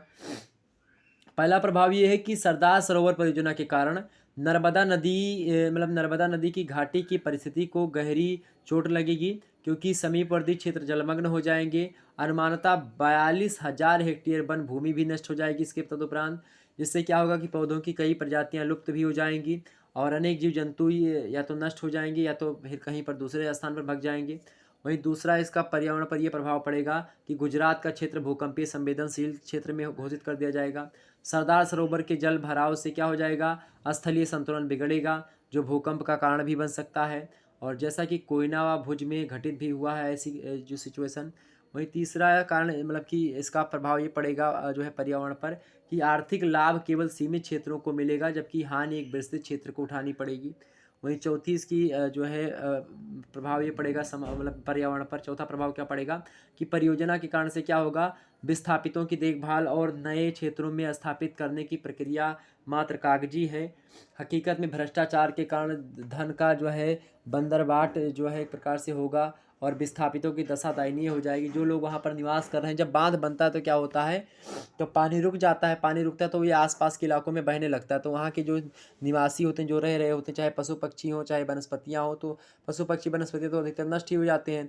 बाकी जो मनुष्य होते हैं उनको अलग बसाने का प्रयास किया जाता है। लेकिन अब भ्रष्टाचार तो फैला है सब जगह तो इसी कारण से क्या होता है कि उन लोगों को बसा नहीं पाते हैं तो इसके कारण से उनकी दयनीय स्थिति हो जाती है। तो ये भी प्रभाव पड़ता है। पांचवा प्रभाव इसका ये पड़ता है कि गुजरात के जो तटीय भाग होंगे उन भागों में नहर द्वारा सिंचाई के कारण से क्या होगा जल भराव उत्पन्न होने से पहले से स्थित जो क्षारीयकरण की समस्या है वो और विकट हो जाएगी और जल भंडारों के अस्थायी जल तथा जल भराव के क्षेत्रों में क्या होगा स्थिर जल के कारण से जल से जो क्या होगा उत्पन्न रोगों की क्या हो जाएगी वृद्धि हो जाएगी। जल से जो रोग होते हैं उनमें वृद्धि होगी।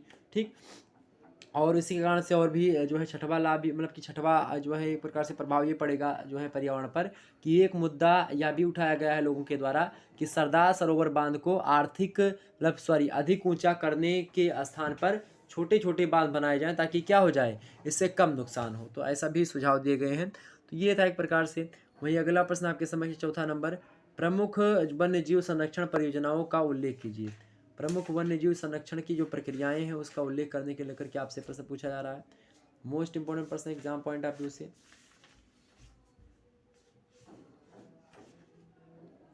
क्या पूछा गया आपसे भाई प्रश्न आपसे है कि पर्यावरणीय वन्य जीव संरक्षण पर्यावरणीय वन्य जीव संरक्षण परियोजनाओं का उल्लेख कीजिए।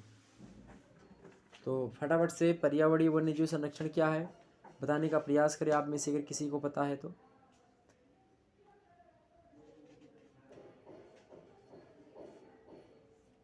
तो पर्यावरणीय जो वन्य जीव संरक्षण परियोजनाएं हैं कौन कौन सी भाई कौन कौन सी हैं। एक भी परियोजना का नाम किसी को नहीं पता क्या। एक भी परियोजना का नाम नहीं पता किसी को क्या। पर्यावरणीय संरक्षण के लिए कई प्रकार की जो है परियोजनाएं चलाई गई हैं। जैसे कि पहली परियोजना कौन सी है आपकी वन्यजीव परियोजना संरक्षण के लिए करके पहली परियोजना है बाघ परियोजना। बाघ परियोजना जो है आपकी 1973 ईस्वी में चलाई गई थी। बाघ परियोजना 1973 ईस्वी में चलाई गई थी। वहीं दूसरी परियोजना कौन सी है? गिद्ध संरक्षण परियोजना। और गिद्ध संरक्षण परियोजना जो है वो 2006 में आई। वहीं अगली परियोजना, तीसरी परियोजना आती है वन्य जीव को लेकर के, कस्तूरी मृग परियोजना। कस्तूरी मृग यानी कि जो मस्क डियर प्रोजेक्ट है, 1970 ईस्वी में लाया गया। वहीं 1996 ईस्वी में एक और आता है चौथा प्रोजेक्ट आपका, लाल पांडा परियोजना। लाल पांडा परियोजना भी आती है, यानी कि रेड पांडा प्रोजेक्ट जो है 1996 में आया, 1956 में, मतलब कि 96 में। वहीं हाथियों को संरक्षण के देने के लिए हाथी परियोजना आया, एलिफेंट प्रोजेक्ट 1992 में। वहीं जो है छठवीं परियोजना जो है आपकी है गिर सिंह की बचाने के लिए गिर सिंह परियोजना लाई गई जो है 1973 में। वहीं हांगुल परियोजना आती है आपकी, हांगुल परियोजना 1970 ईस्वी में। कब? 1970 में हांगुल परियोजना। 1987 ईस्वी के आसपास की बात है, गंडा परियोजना भी चलाई गई। ठीक है। वहीं जो है नवीं परियोजना की बात की जाए तो मणिपुर थामिन परियोजना 1977 ईस्वी में आई ये परियोजना। तो ये तमाम सारी परियोजनाएं थी जो कि चलाई गई। ओके। वहीं घड़ियाल प्रजनन परियोजना भी चलाई गई 1975 ईस्वी में। ठीक है। और कछुआ संरक्षण परियोजना भी चलाई गई 1975 में। तराई आर्क परियोजना ये भी चलाई गई आपकी। कब चलाई गई? तो ये चलाई गई आपकी ये लगभग जो है बैली आर्च जो प्रोडक्ट है ये भी चलाया गया। तो इसका डेट एक प्रकार से आप गूगल कर लीजिएगा, आपको मिल जाएगा वहाँ पर। ठीक, मुझे एग्जैक्ट याद नहीं आ पा रहा। वहीं जो है पर्यावरण संरक्षण के संबंध में कुछ वृक्षों की रक्षा के लिए भी कई तमाम सारे आंदोलन चलाए गए। ये तो हमने वन्य जीव संरक्षण के बारे में बताया था, जो चलाए गए वन्य जीव संरक्षण, तो जो वन के जीव हैं उनको संरक्षण के लिए। लेकिन कुछ जो है वन के संरक्षण के, यानी जो वृक्ष हैं, यानी जो पेड़ पौधे हैं उनके संरक्षण को लेकर के, तो वृक्षों के संरक्षण को लेकर के भी कुछ चीज़ें चलाई गई, मतलब कि आंदोलन। जैसे कि उसमें आपका चिपको आंदोलन, आपने नाम सुना होगा। चिपको आंदोलन 1973 ईस्वी में उत्तर प्रदेश, मतलब कि जो उत्तराखंड है उसके एक ज़िला है चमोली ज़िला, वो अब तो उत्तर प्रदेश में पड़ता है चमोली ज़िला। तो जो है मतलब जब वो था तो उस समय चमोली ज़िला था, अब तो उत्तराखंड में लगभग पड़ता है। तो इस आंदोलन में क्या होता था कि पेड़ों को काटने से बचाने के लिए जो आंदोलन करता थे वो पेड़ों से चिपक जाया करते थे। इसी कारण से इसको हम चिपको आंदोलन कहते हैं। और इस आंदोलन के प्रणेता कौन है? सुंदरलाल बहुगुणा है। और एक और नाम था उनका, चंडी प्रसाद भट्ट। चंदी प्रसाद भट्ट और ये क्या नाम है, सुंदरलाल बहुगुणा जी, इनके नेतृत्व में होता है 1973 ईस्वी में। ओके, चिपको आंदोलन। वहीं वृक्षों की रक्षा के लिए दूसरा आंदोलन भी चला है, एपिको आंदोलन। एपिको आंदोलन जो है इसके प्रणेता पांडुरंग हेगड़े हैं। और एपिको आंदोलन जो है 1973 ईस्वी में चलाया गया था, ये बात भी आप ध्यान रखेंगे। एपिको आंदोलन की बात की जाए तो ये फर्क इतना था कि ये जहाँ चिपको आंदोलन उत्तर भारत में चलाया गया था, वहीं जो है ये दक्षिण भारत का आंदोलन था। एपिको आंदोलन कहाँ तक का था? जो है दक्षिण भारत का आंदोलन था। ओके। और इस आंदोलन का एक नारा था क्या?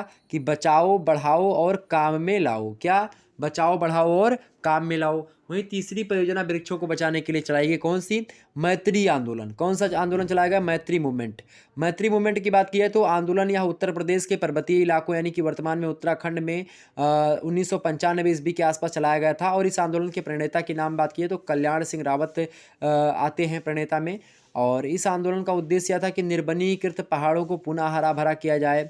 उत्तराखंड की महिलाओं पर आधारित इस मैत्री आंदोलन का जो है अर्थ क्या था? माँ का घर। तो इस आंदोलन में कुमारी कन्याएं जो थीं पौधों की बेरन, यानी कि जो सैपलिंग होती है, उसको तैयार करती हैं और विवाह की तिथि के दिन किसी निर्धारित वन क्षेत्र में स्मृति के रूप में इसका रोपण कर देती हैं। और इस संगठन का अपना कोष होता है जिसमें वृक्षारोपण पर खर्च किया जाता है। मैत्री संगठन की अध्यक्षता को जो है बड़ी दीदी के नाम से संबोधित किया जाता है। ओके, तो जो अध्यक्षता करती है उनको बड़ी दीदी के नाम से दिखाया जाता है। तो ये आपका मैत्री आंदोलन। वहीं चौथा आंदोलन चला था फिर वृक्षों को बचाने के लेकर के, वो कौन सा आंदोलन था? पश्चिमी घाट बचाओ आंदोलन। पश्चिमी घाट बचाओ आंदोलन ये महाराष्ट्र से प्रारंभ हुआ। और इस आंदोलन का प्रमुख नारा था कि जंगल बचाओ मानव बचाओ, ये आंदोलन का नारा था। और जो है आंदोलनकारियों का मानना था कि महाराष्ट्र सरकार की गलत नीतियों के कारण से वहाँ के नासिक और अहमदनगर ज़िले के जो सह्याद्री पर्वतमाला है उसमें दूर तक पेड़ ना बचने से क्या हो रहा है? पहाड़ नंगे दिखाई पड़ रहे हैं। निष्कर्षतः क्या हुआ कि पेड़ों की अंधाधुंध कटाई हो रही है, उत्खनन हो रहा है, बाढ़ निर्माण। तो इन तमाम सारे क्रियाकलापों के द्वारा क्या हो रहा है? प्राकृतिक असंतुलन पैदा हो गया है। और इस कारण पश्चिमी घाट के वनों का संवर्धन व संरक्षण आवश्यक ही हो गया था। तो इसको लेकर के ये आंदोलन चलाया गया। तो पश्चिमी घाट बचाओ आंदोलन, तो ये 4 आंदोलन वृक्षों को लेकर के चलाए गए। वहीं आप देखेंगे कि कुछ जैव मंडलीय आरक्षित क्षेत्र भी घोषित किए गए, यानी कि जो बायोस्फीयर रिजर्व जोन होते हैं, यानी कि जैव मंडलीय जो आरक्षित क्षेत्र हैं वो घोषित किए गए हैं। जैसे कि नीलगिरी वाला पर्वत आपका कर्नाटक, केरल, तमिलनाडु में पड़ता है। 1986 में इसको स्थापना की गई और इसको जो है जैव मंडलीय सुरक्षित क्षेत्र में घोषित कर दिया गया। वहीं नंदा देवी पर्वत की बात की जाए तो यहाँ पर भी उत्तराखंड में नंदा देवी 1988 में घोषित कर दिया गया कि जैव आरक्षित क्षेत्र। वहीं पर बात की जाए किसकी भाई, वहीं पर बात की जाए जो है नोकरेक जो है ये मेघालय में पड़ता है, 1988 में घोषित किया गया। ग्रेट निकोबार को भी जो है घोषित कर दिया गया। मन्नार की खाड़ी, मानस, सुंदरबन का डेल्टा, सिमलीपाल उड़ीसा में है आपका, डिब्रू जो है सैखोवा असम में है, देबांग जिसको आप कहते हैं अरुणाचल प्रदेश में, पंचमढ़ी मध्य प्रदेश जो है, अगस्थामलाई आप देखें केरल में पड़ता है ये पर्वत। तो कहीं ना कहीं पे इन सभी को क्या कर दिया गया, जैव मंडलीय क्षेत्र घोषित कर दिया गया। वही कंचनजंगा जो खंगन डेजांग के नाम से जाना जाता है उसको सिक्किम में पड़ता है ये, तो इसको भी बफर जोन में मतलब कि जैवमंडलीय आरक्षित क्षेत्र में घोषित किया गया। वहीं कच्छ के रण को भी घोषित किया गया है, ओके, गुजरात में है। और जो है आचान कमार को भी, अमरकंटक जो है पहाड़ियाँ मध्य प्रदेश में, उसको भी घोषित कर दिया गया है। और सेचाचलम आंध्र प्रदेश में है, कोल्ड डेजर्ट हिमाचल प्रदेश में। तो इन सभी को भी जैवमंडलीय क्षेत्र घोषित कर दिया गया है। तो ये तमाम सारी चीज़ें, ओके। इसमें 7 जो हैं जैसे कि नीलगिरी, सुंदरबन, मन्नार की खाड़ी, नंदा देवी, सिमलीपाल और नोकरेक तथा पंचमढ़ी, इनको यूनेस्को में जीव आरक्षित क्षेत्र के वैश्विक नेटवर्क के अंतर्गत मान्यता प्रदान की गई। किसको, इसको? तो नीलगिरी, सुंदरबन और मन्नार की खाड़ी, नंदा देवी, सिमलीपाल और नोकरेक और पंचगढ़ी, इनको यूनेस्को के द्वारा भी जो है कहीं ना कहीं पे जीवमंडल आरक्षित क्षेत्र में घोषित किया गया, ओके। तो ये बात क्लियर हो गई आपकी। निश्चित तौर पर इतना बातें आपके समझ में आई होंगी। तो वन्य जीव संरक्षण के बारे में आपकी जो है चीज़ें हो गई। अगला प्रश्न है कि वायु प्रदूषण नियंत्रण के उपायों को बताइए। वायु प्रदूषण के नियंत्रण को आपको बताना है कि वायु प्रदूषण कैसे रोका जाए, वायु प्रदूषण कैसे ना हो, इसको लेकर के आपसे प्रश्न पूछा गया है कि वायु प्रदूषण के नियंत्रण कैसे किए जाएं, इसको आप बताएं। तो वायु प्रदूषण की बात की जाए तो इसके नियंत्रण कई प्रकार से होते हैं। पहला नियंत्रण वायु प्रदूषण का क्या होता है? वायु प्रदूषण आपको समझते हैं, वायु प्रदूषण से क्या होता है? ग्रीन हाउस गैसेस बढ़ती हैं और ओजोन परत का विनाश होता है। प्रकाश रासायनिक धुंध यानी पेट्रोल डीजल के दहन से क्या होता है? इसे नाइट्रोजन के ऑक्साइड जो होते हैं प्रकाश रासायनिक क्रिया करके प्रकाश रासायनिक धुंध उत्पन्न करते हैं। इस धुंध का वनस्पति जानवरों और मनुष्यों पर हानिकारक प्रभाव पड़ता है। तो यही होता है आपका। अब वायु प्रदूषण से नियंत्रण कैसे किया जाए? तो वायु प्रदूषण के नियंत्रण का पहला उपाय ये है कि उद्योगों की स्थापना से पूर्व उसकी बचाव स्थिति के लिए एक आधारभूत योजना अथवा दिशा निर्देशन होना आवश्यक है। उद्योगों को कहाँ स्थापित करना है ये पहले से ही तय किया जाना चाहिए।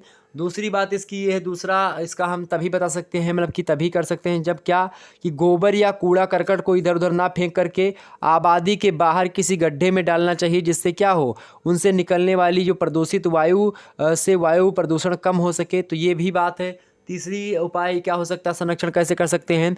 घरों में होने वाले जो प्रदूषण होते हैं उनको सुधरे चूल्हों के द्वारा अथवा धूम्र रहित चूल्हों के द्वारा कम किया जा सकता है, घरों में जो प्रदूषण फैलता है। चौथी बात है वायु प्रदूषण रोकने का चौथा कारण, मतलब कि चौथा तरीके से कैसे रोक सकते हैं? वायु प्रदूषण नियंत्रण वाले क्षेत्र में किस प्रकार का ईंधन जलाया जाना चाहिए, इसके लिए भी कानून बनाना आवश्यक है। वहीं पांचवा इसका जो है नियंत्रण कैसे स्थापित कर सकते हैं?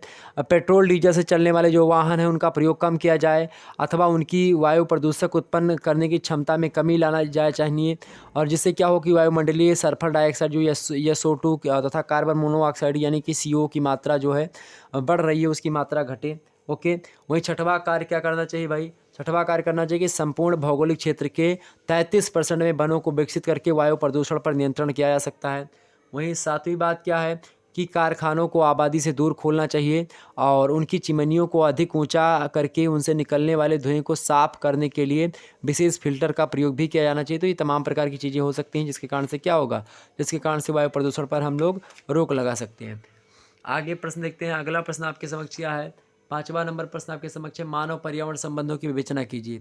मानव पर्यावरण संबंधों की विवेचना कीजिए, मोस्ट इंपॉर्टेंट प्रश्न है एग्जाम पॉइंट ऑफ व्यू से। इस प्रश्न को आपको जरूर पढ़ना पड़ेगा। मानव पर्यावरण संबंधों के बारे में आपसे प्रश्न पूछ रहा है भाई। मानव पर्यावरण संबंध प्रश्न क्या पूछ रहा है आपसे? मानव पर्यावरण संबंधों के बारे में आपसे प्रश्न पूछ रहा है कि मानव पर्यावरण समस्याओं की मतलब कि जो संबंध है मानव और पर्यावरण का, इसकी विवेचना कीजिए, आपसे प्रश्न पूछ रहा है। तो खास करके मानव पर्यावरण संबंधों के बारे में आप क्या लिखेंगे? आप लिखेंगे कि मानव पर्यावरण संबंधों के विवेचन में दृष्टिपात करने पर स्पष्ट होता है कि मानव का स्थान दो रूपों में पाया जाता है। प्रथम, मानव स्वयं पर्यावरण का एक प्रधान घटक होता है, और द्वितीय कौन सा रूप है कि यह पर्यावरण का एक महत्वपूर्ण कारक है। और इस प्रकार प्राकृतिक पर्यावरण को प्रभावित करने में मानव की विभिन्न भूमिका होती है। पर्यावरण के घटक के रूप में जैविक मानव तथा कारक के रूप में सामाजिक मानव, आर्थिक मानव तथा प्रौद्योगिक मानव की तरह भूमिका संपादित होती है। जीवित प्राणी की भांति मनुष्य की सभी जैविक क्रियाएं पर्यावरण के अनुसार नियंत्रित होती हैं, परंतु जीवमंडल में पाए जाने वाले सभी जीवों में मानव मस्तिष्क मतलब कि मानव मानसिक स्तर पर प्रबुद्ध होता है सभी जीवों में, जिसके परिणाम स्वरूप क्या होता है, स्वविवेक के उपयोग से पर्यावरण में परिवर्तन एवं परिमार्जन करता रहा है। और मानव विकास के इतिहास में आप देखेंगे तो आदि मानव की आवश्यकताएं सीमित थीं, जिसकी आपूर्ति प्राकृतिक पर्यावरण से होती थी, तथा जाने या फिर अनजाने मानव की भी पर्यावरण संवर्धन में योगदान प्रदान करता रहा, जैसे फलों को खा करके, उसके बीजों को स्थान स्थान पर बिखेर करके।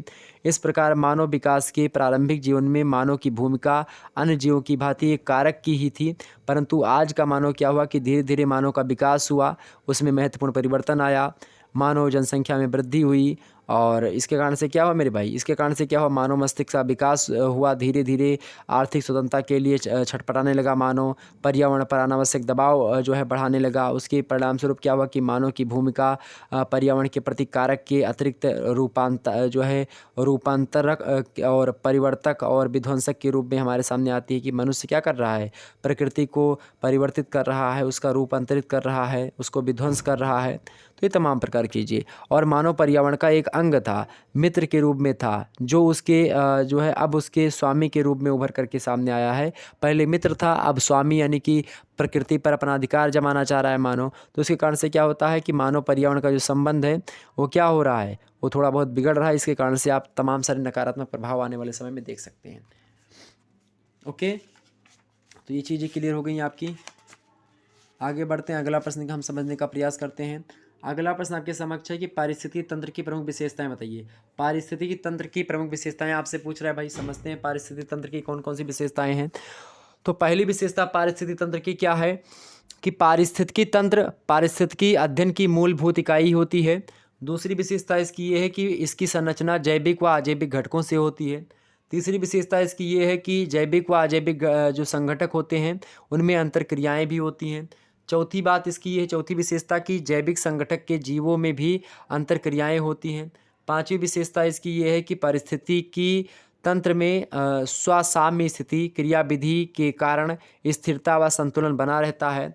वहीं छठवीं बात इसकी ये है कि विशेषता की प्रौढ़ पारिस्थितिकी तंत्र में जीवों की विविधता अधिक होती है, तथा तंत्र में मानव का अधिक हस्तक्षेप होने पर अस्थिरता भी उत्पन्न होती है। और छठवीं विशेषता सातवीं विशेषता इसकी क्या लिख सकते हो, सातवीं विशेषता में आप लिखिएगा, क्या विशेषता लिख सकते हो सातवीं विशेषता भाई कि क्या लिख सकते हो कि प्रत्येक पारिस्थितिकी तंत्र में अंतःनिर्मित स्वतः नियंत्रण क्रिया विधि होती है, जिससे तंत्र में परिवर्तन का प्रति संतुलन स्थापित हो जाता है। आठवीं बात है कि जीवों के प्रकार और जो है निवास की दशाओं के आधार पर ये कई प्रकार के होते हैं। समुद्री पारिस्थितिकी तंत्र बृहत्तम व समरूप जलीय पारिस्थितिकी तंत्र होता है।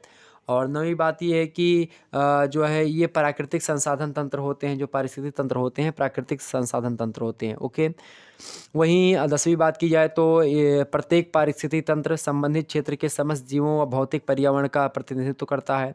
वहीं 11वीं बात है कि इसमें कार्यशीलता ऊर्जा प्रवाह पर निर्भर करती है। 12वीं बात आप लिख सकते हो कि इसमें स्व उत्पादकता होती है। 13वीं बात आप बता सकते हो क्या कि इसके विकास व बुद्धि में अनुक्रम पाया जाता है। वहीं और भी आगे आप बता सकते हो कि पारिस्थितिक तंत्र में मानव का अधिक हस्तक्षेप होने से अस्थिरता उत्पन्न होती है। और आप बता सकते हो कि इसके जैविक व अजैविक संगठक चक्रीकरण के माध्यम से परस्पर संबंधित और आबद्ध होते हैं। तो ये तमाम प्रकार की चीज़ें आप समझा सकते हो उसके बारे में। तो ये हो गया आपका। अगला प्रश्न देखिएगा आप सभी लोग, पर्यावरण की संरचना तथा प्रकार पर एक संक्षिप्त टिप्पणी लिखिए। पर्यावरण के बारे में आपसे प्रश्न पूछ लिया गया है, पर्यावरण के बारे में आपसे प्रश्न पूछा गया। आइए देखते हैं कि आखिरकार इसको हम कैसे समझ सकते हैं। पर्यावरण के बारे में प्रश्न क्या पूछा गया है छठवां प्रश्न है कि पर्यावरण की संरचना तथा प्रकार पर क्या करिए, प्रकार पर एक लेख लिखिए। ओके, मतलब ये एक संक्षिप्त टिप्पणी लिखने के लिए आपसे प्रश्न कह रहा है कि पर्यावरण की संरचना यानी स्ट्रक्चर ऑफ इन्वायरमेंट और कैटेगराइजेशन ऑफ मतलब कि एक प्रकार से यानी कि जो वर्गीकरण है किसका, पर्यावरण का, इसके बारे में बताना था। तो आप लिखेंगे कि पर्यावरण भौतिक तथा जैविक संकल्पना है, अतः इसमें पृथ्वी के दोनों अर्थात जो आजीवित प्राणी हैं यानी कि आजीवित प्राणी में भौतिक और अभौतिक वस्तुएं आती हैं, जीवित प्राणी में आपकी जैविक वस्तुएं आती हैं, तो इन दोनों घटकों को हम सम्मिलित करते हैं। पर्यावरण की इस आधारभूत संरचना के आधार पर पर्यावरण को दो प्रमुख प्रकारों में हम लोग बांटते हैं। पहला अजैविक या फिर भौतिक पर्यावरण, दूसरा जैविक पर्यावरण। भौतिक विशेषताओं तथा दशा के आधार पर अजैविक या भौतिक पर्यावरण को तीन भागों में हम बांटते हैं। पहला ठोस दशा, दूसरा तरल दशा और तीसरी कौन सी, वायव्य दशा। और ये तीनों दशाएं क्रमशः स्थल मंडल में ठोस दशा, जल मंडल में तरल दशा और वायव्य दशा जो होती है वायुमंडल का प्रतिनिधित्व करती है। ओके, ये बात ध्यान रखेंगे। और भौतिक पर्यावरण जो होता है वो तीन प्रकार का होता है, स्थलीय मतलब स्थल मंडलीय पर्यावरण, वायुमंडलीय पर्यावरण और जलमंडलीय पर्यावरण। विभिन्न स्थानिक मापकों पर इन तीनों पर्यावरण के जो है इन तीनों प्रकार के पर्यावरणों को हम कई छोटे छोटे जो है या फिर लघु इकाइयों में हम बांटते हैं। और जैसे कि पर्वत पर्यावरण हो गया, पठार पर्यावरण हो गया, मैदान पर्यावरण हो गया, झील पर्यावरण हो गया, सरिता पर्यावरण हो गया, हिमनद पर्यावरण हो गया, ठीक है, मरुस्थल पर्यावरण हो गया आपका, और भी लिख सकते हैं तटीय पर्यावरण हो गया, और भी का जैसे सागरीय पर्यावरण हो गया। ये तमाम सारे पर्यावरण के भाग होते हैं। तो बस निश्चित तौर पर इतना आपका होगा, कैटेगराइजेशन हो गया, प्रकार हो गया, संरचना हो गई। ओके,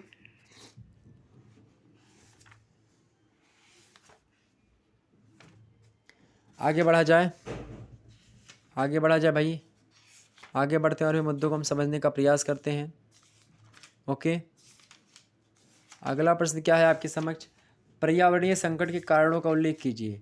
पर्यावरणीय संकट के कारणों का उल्लेख कीजिए। मोस्ट इंपॉर्टेंट प्रश्न आपके समक्ष आ चुका है। पर्यावरणीय संकट के बारे में आपसे प्रश्न पूछ रहा है मेरे प्यारे दोस्त। बहुत ही अच्छा प्रश्न है, एग्जाम पॉइंट ऑफ व्यू से बताने का प्रयास करें कि पर्यावरणीय संकट के कारण कौन कौन से हो सकते हैं, किन कारणों से पर्यावरणीय संकट फैलता है, बताने का प्रयास करें फटाफट से। प्रश्न क्या है कि पर्यावरणीय संकट के कारणों का उल्लेख कीजिए। तो आइए समझते हैं भाई इसको भी। तो पर्यावरण जो होता है जैव एवं अजैव संकटों का क्या होता है, संकटों का एक समुच्चय होता है जो जीवधारियों के विकास हेतु अनुकूल निवास प्रदान करता है। और इस निवास की सुरक्षा के अर्थ में क्या होता है, पर्यावरणीय घटक सदैव क्रियाशील रहते हैं और परस्पर सामंजस्य बनाए रखते हैं। किंतु जब ये घटक अपने स्वभाव के विपरीत प्रभाव डालते हैं या डालने लगते हैं तो क्या होता है, जीवन संकटमय हो जाता है। और इसी संकटमय स्थिति का नाम क्या है, पर्यावरणीय संकट है। और वर्तमान शताब्दी को आधुनिक विकास की शताब्दी कहा जाता है। आधुनिक विकास ने जो पदार्थवादी भौतिक संस्कृति की तमाम सुविधाएं मानव को प्रदान की है, इन सुविधाओं के साथ साथ यह शताब्दी अनेक प्रकार की पर्यावरणीय दुविधाएं भी उत्पन्न करी हैं, जिसके कारण से पर्यावरणीय ह्रास भी बहुत ज़्यादा मात्रा में हुआ है। और तो पर्यावरणीय संकट उत्पन्न होने के कई कारण हैं। पहला कारण क्या लिख सकते हो आप, पहला कारण ये है कि वनों का विनाश, वनों का विनाश खूब आधाधुंध किया गया, जिसके कारण से क्या हुआ, पर्यावरणीय संकट उत्पन्न हो सकता है।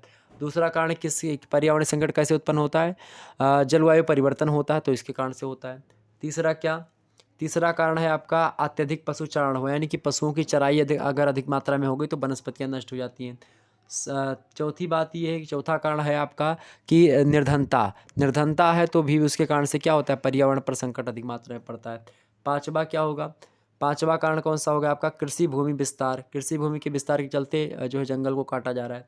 छठवीं बात क्या भाई, छठवीं बात ये है कि तीव्र जनसंख्या वृद्धि के कारण से क्या होता है, पर्यावरण संकट को बढ़ावा मिलता है। वही सातवां कारण इसका क्या है, गहन कृषि, गहन कृषि माने खूब कृषि मतलब कि खूब गहरी कृषि। ओके, वहीं पर आठवीं क्या है भाई कि औद्योगिक विकास, औद्योगिक विकास के परिणाम स्वरूप भी होता है। ठीक, वहीं नौवां क्या है भाई, यातायात साधनों का तीव्र विकास, क्या यातायात के साधनों का तीव्र विकास हो रहा है, इसके कारण से भी क्या हो रहा है, पर्यावरणीय संकट उत्पन्न हो रहा है। वहीं दसवां कारण क्या, पर्यावरणीय संकट उत्पन्न होने का दसवां कारण ये है कि संसाधनों का अविवेकपूर्ण दोहन को लोग कर रहे हैं बिना विवेक के, मतलब कि ऐसा नहीं सोच रहे कि जो है भावी पीढ़ी जो हमारी आने वाली पीढ़ी है वो क्या यूज करेगी, खुद सब जितना माल मिले उतना खुद यूज कर लो, तो ऐसा नहीं है। भावी पीढ़ी के लिए भी बचा करके रखना ही संरक्षण कहलाता है। तो संसाधनों का अविवेकपूर्ण दोहन है, उसका अगर बुद्धि से तर्क संगत अगर दोहन करे तो सही रहेगा। तो इससे भी कहीं ना कहीं पे क्या होता है, अविवेकपूर्ण दोहन से पर्यावरणीय संकट उत्पन्न होता है। वहीं 11वां कारण इसका ये हो सकता है, अशिक्षा और अज्ञानता के कारण से भी पर्यावरणीय संकट उत्पन्न होता है। और वहीं आप 12वां लिख सकते हो नगरीकरण यानी औद्योगिकरण या नगरीकरण से भी क्या होता है, नगरीकरण से क्या होता है, नगरीकरण से भी आपका पर्यावरण संकट अधिक मात्रा में बढ़ता है। तो ये तमाम सारे कारण थे जो कि हमने आपको बता दिए। निश्चित तौर पर आपके सारे बातें समझ में आई होंगी और एक बार फिर से देख लीजिएगा। अगर वीडियो समझ में आपकी नहीं आ रहा है एक आध बार में तो दोबारा देखेंगे आपके समझ में आ जाएगा। ओके, एक बार पढ़ लीजिएगा। अब मैं दीर्घ उत्तरीय टाइप के प्रश्न आ चुके हैं। अब इनके प्रश्न के उत्तर आपको यहाँ पर जो है आप अपनी सीरीज वगैरह में देख करके पढ़ लीजिएगा। बाकी जो है 5 शब्दों में इन प्रश्नों को आपको लिखना होता है। थोड़ा सा अगर यहाँ बताने का प्रयास करें बड़ा लंबा हो जाएगा। पहला प्रश्न ये जरूर पढ़ लीजिएगा कि भूगोल वास्तव में पर्यावरण का अध्ययन है, समीक्षा कीजिए। मोस्ट इंपोर्टेंट प्रश्न है, यानी कि पर्यावरण का अर्थ वगैरह तो निश्चित तौर पर आपसे पूछे जाना है, तो ये आपका 10 नंबर दिलवाएगा। वही अगला प्रश्न है मानव पर्यावरण अंतर संबंध के उपागमों का मतलब विवेचन कीजिए। मोस्ट इंपोर्टेंट है, मानव पर्यावरण अंतर संबंध के जो उपागम है उनकी विवेचना करने के लेकर के प्रश्न आ सकता है एग्जाम्स में। वही 9वां प्रश्न आपके एग्जाम्स में आ सकता है कि मरुस्थलीकरण से आप क्या समझते हैं। मरुस्थलीकरण समझ रहे हैं कि यानी कि जो मरुस्थल बन रहे हैं उसकी प्रक्रिया जो होती है, मरुस्थल क्यों बन रहे हैं तो उसके मतलब कि जिस कारण से बन रहे हैं या फिर जिस प्रक्रिया के द्वारा बन रहे हैं उस प्रक्रिया को मरुस्थलीकरण कहते हैं। तो उससे आप क्या समझते हैं, मरुस्थलीकरण के जो कारण है, किन किन कारणों से हो रहा है, उसका क्या प्रभाव पड़ रहा है और उसका निवारण कैसे किया जाए, तो इन सभी चीज़ों के बारे में आपको बताना पड़ेगा 500 शब्दों में। ओके, बड़ा अच्छा प्रश्न एग्जाम से में आ सकता है। अगला प्रश्न 10वां नंबर प्रश्न क्या है कि जैव विविधता क्या है। मोस्ट इंपोर्टेंट प्रश्न ये भी आएगा। जितने भी प्रश्न हमने रखे हैं सारे के सारे प्रश्न बहुत ही महत्वपूर्ण हैं। इन सभी प्रश्नों को आप लोग 2 से 3 बार पढ़ लीजिएगा। वैसे 2 से 3 बार आप वीडियो देख लीजिएगा।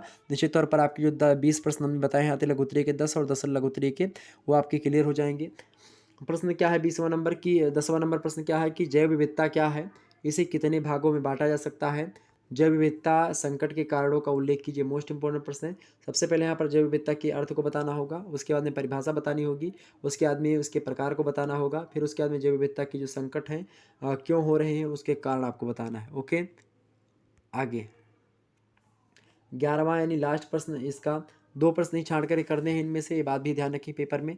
अगला प्रश्न है आपका कि वर्तमान समय में उत्पन्न हुए वैश्विक खाद्य संकट के कारणों का उल्लेख करते हुए इससे निपटने के लिए वैश्विक प्रयास का वर्णन कीजिए। मोस्ट इंपॉर्टेंट प्रश्न है। और आपको बता दूं कि जैसे कि मैं जो मॉडल पेपर यहाँ पर ये बताया हूँ, जरूरी नहीं कि आप में भी ऐसे ही प्रश्न पूछा जाए कि 2 करने हो 5 करने हो, ऐसा नहीं आ सकता है। मतलब हो सकता है आपके विश्वविद्यालय में ऐसा पैटर्न हो। ये पैटर्न बड़ा कॉमन सा है और बड़ा अच्छा पैटर्न है, इसीलिए हमने इस पैटर्न को रखा ताकि आपको अति लघु उत्तरीय प्रश्नों का भी सामना कैसे करना उसको बता दिया जाए। लघु उत्तरीय प्रश्न कैसे आते हैं, दीर्घ उत्तरीय कैसे आते हैं। तो इस प्रकार से आपने देखा यहाँ पर 10 लघु उत्तरीय महत्वपूर्ण प्रश्न, 10 अति लघु उत्तरीय और जो है 5 दीर्घ उत्तरीय प्रश्नों के। प्रश्न 11वां देखिए फिर से, वर्तमान समय में उत्पन्न हुए वैश्विक खाद्य संकट, खाद्य संकट माने जो भोजन की समस्या है, तो उसके कारणों का उल्लेख करते हुए इससे निपटने के लिए वैश्विक प्रयास का वर्णन कीजिए। मोस्ट इंपोर्टेंट प्रश्न है, तो इसको भी आप लोग पढ़ लीजिएगा। वहीं आपको बता दूं कि अगर आप लोगों ने अर्थशास्त्र का पेपर 1 का मतलब पेपर 2 का वीडियो पेपर 1 का नहीं देखा, देख लीजिएगा। पेपर 1 पेपर 2 इकोनॉमिक्स का हमने पढ़ा दिया है। पेपर 3 जल्दी पढ़ा दूंगा, प्राचीन इतिहास का जल्दी पढ़ा दूंगा, संस्कृत साहित्य का भी जल्दी मैं दे दूंगा। आप लोग परेशान मत होइएगा। ओके, मिलते हैं फिर नेक्स्ट वीडियो में, तब तक के लिए जय हिंद जय भारत। आप सभी का बहुत बहुत धन्यवाद हमारे से जुड़ने के लिए। इसी प्रकार से अपना प्यार दुलार हमेशा बना रखिएगा। बहुत बहुत धन्यवाद आप सभी का, बहुत बहुत धन्यवाद मेरे प्यारे दोस्त।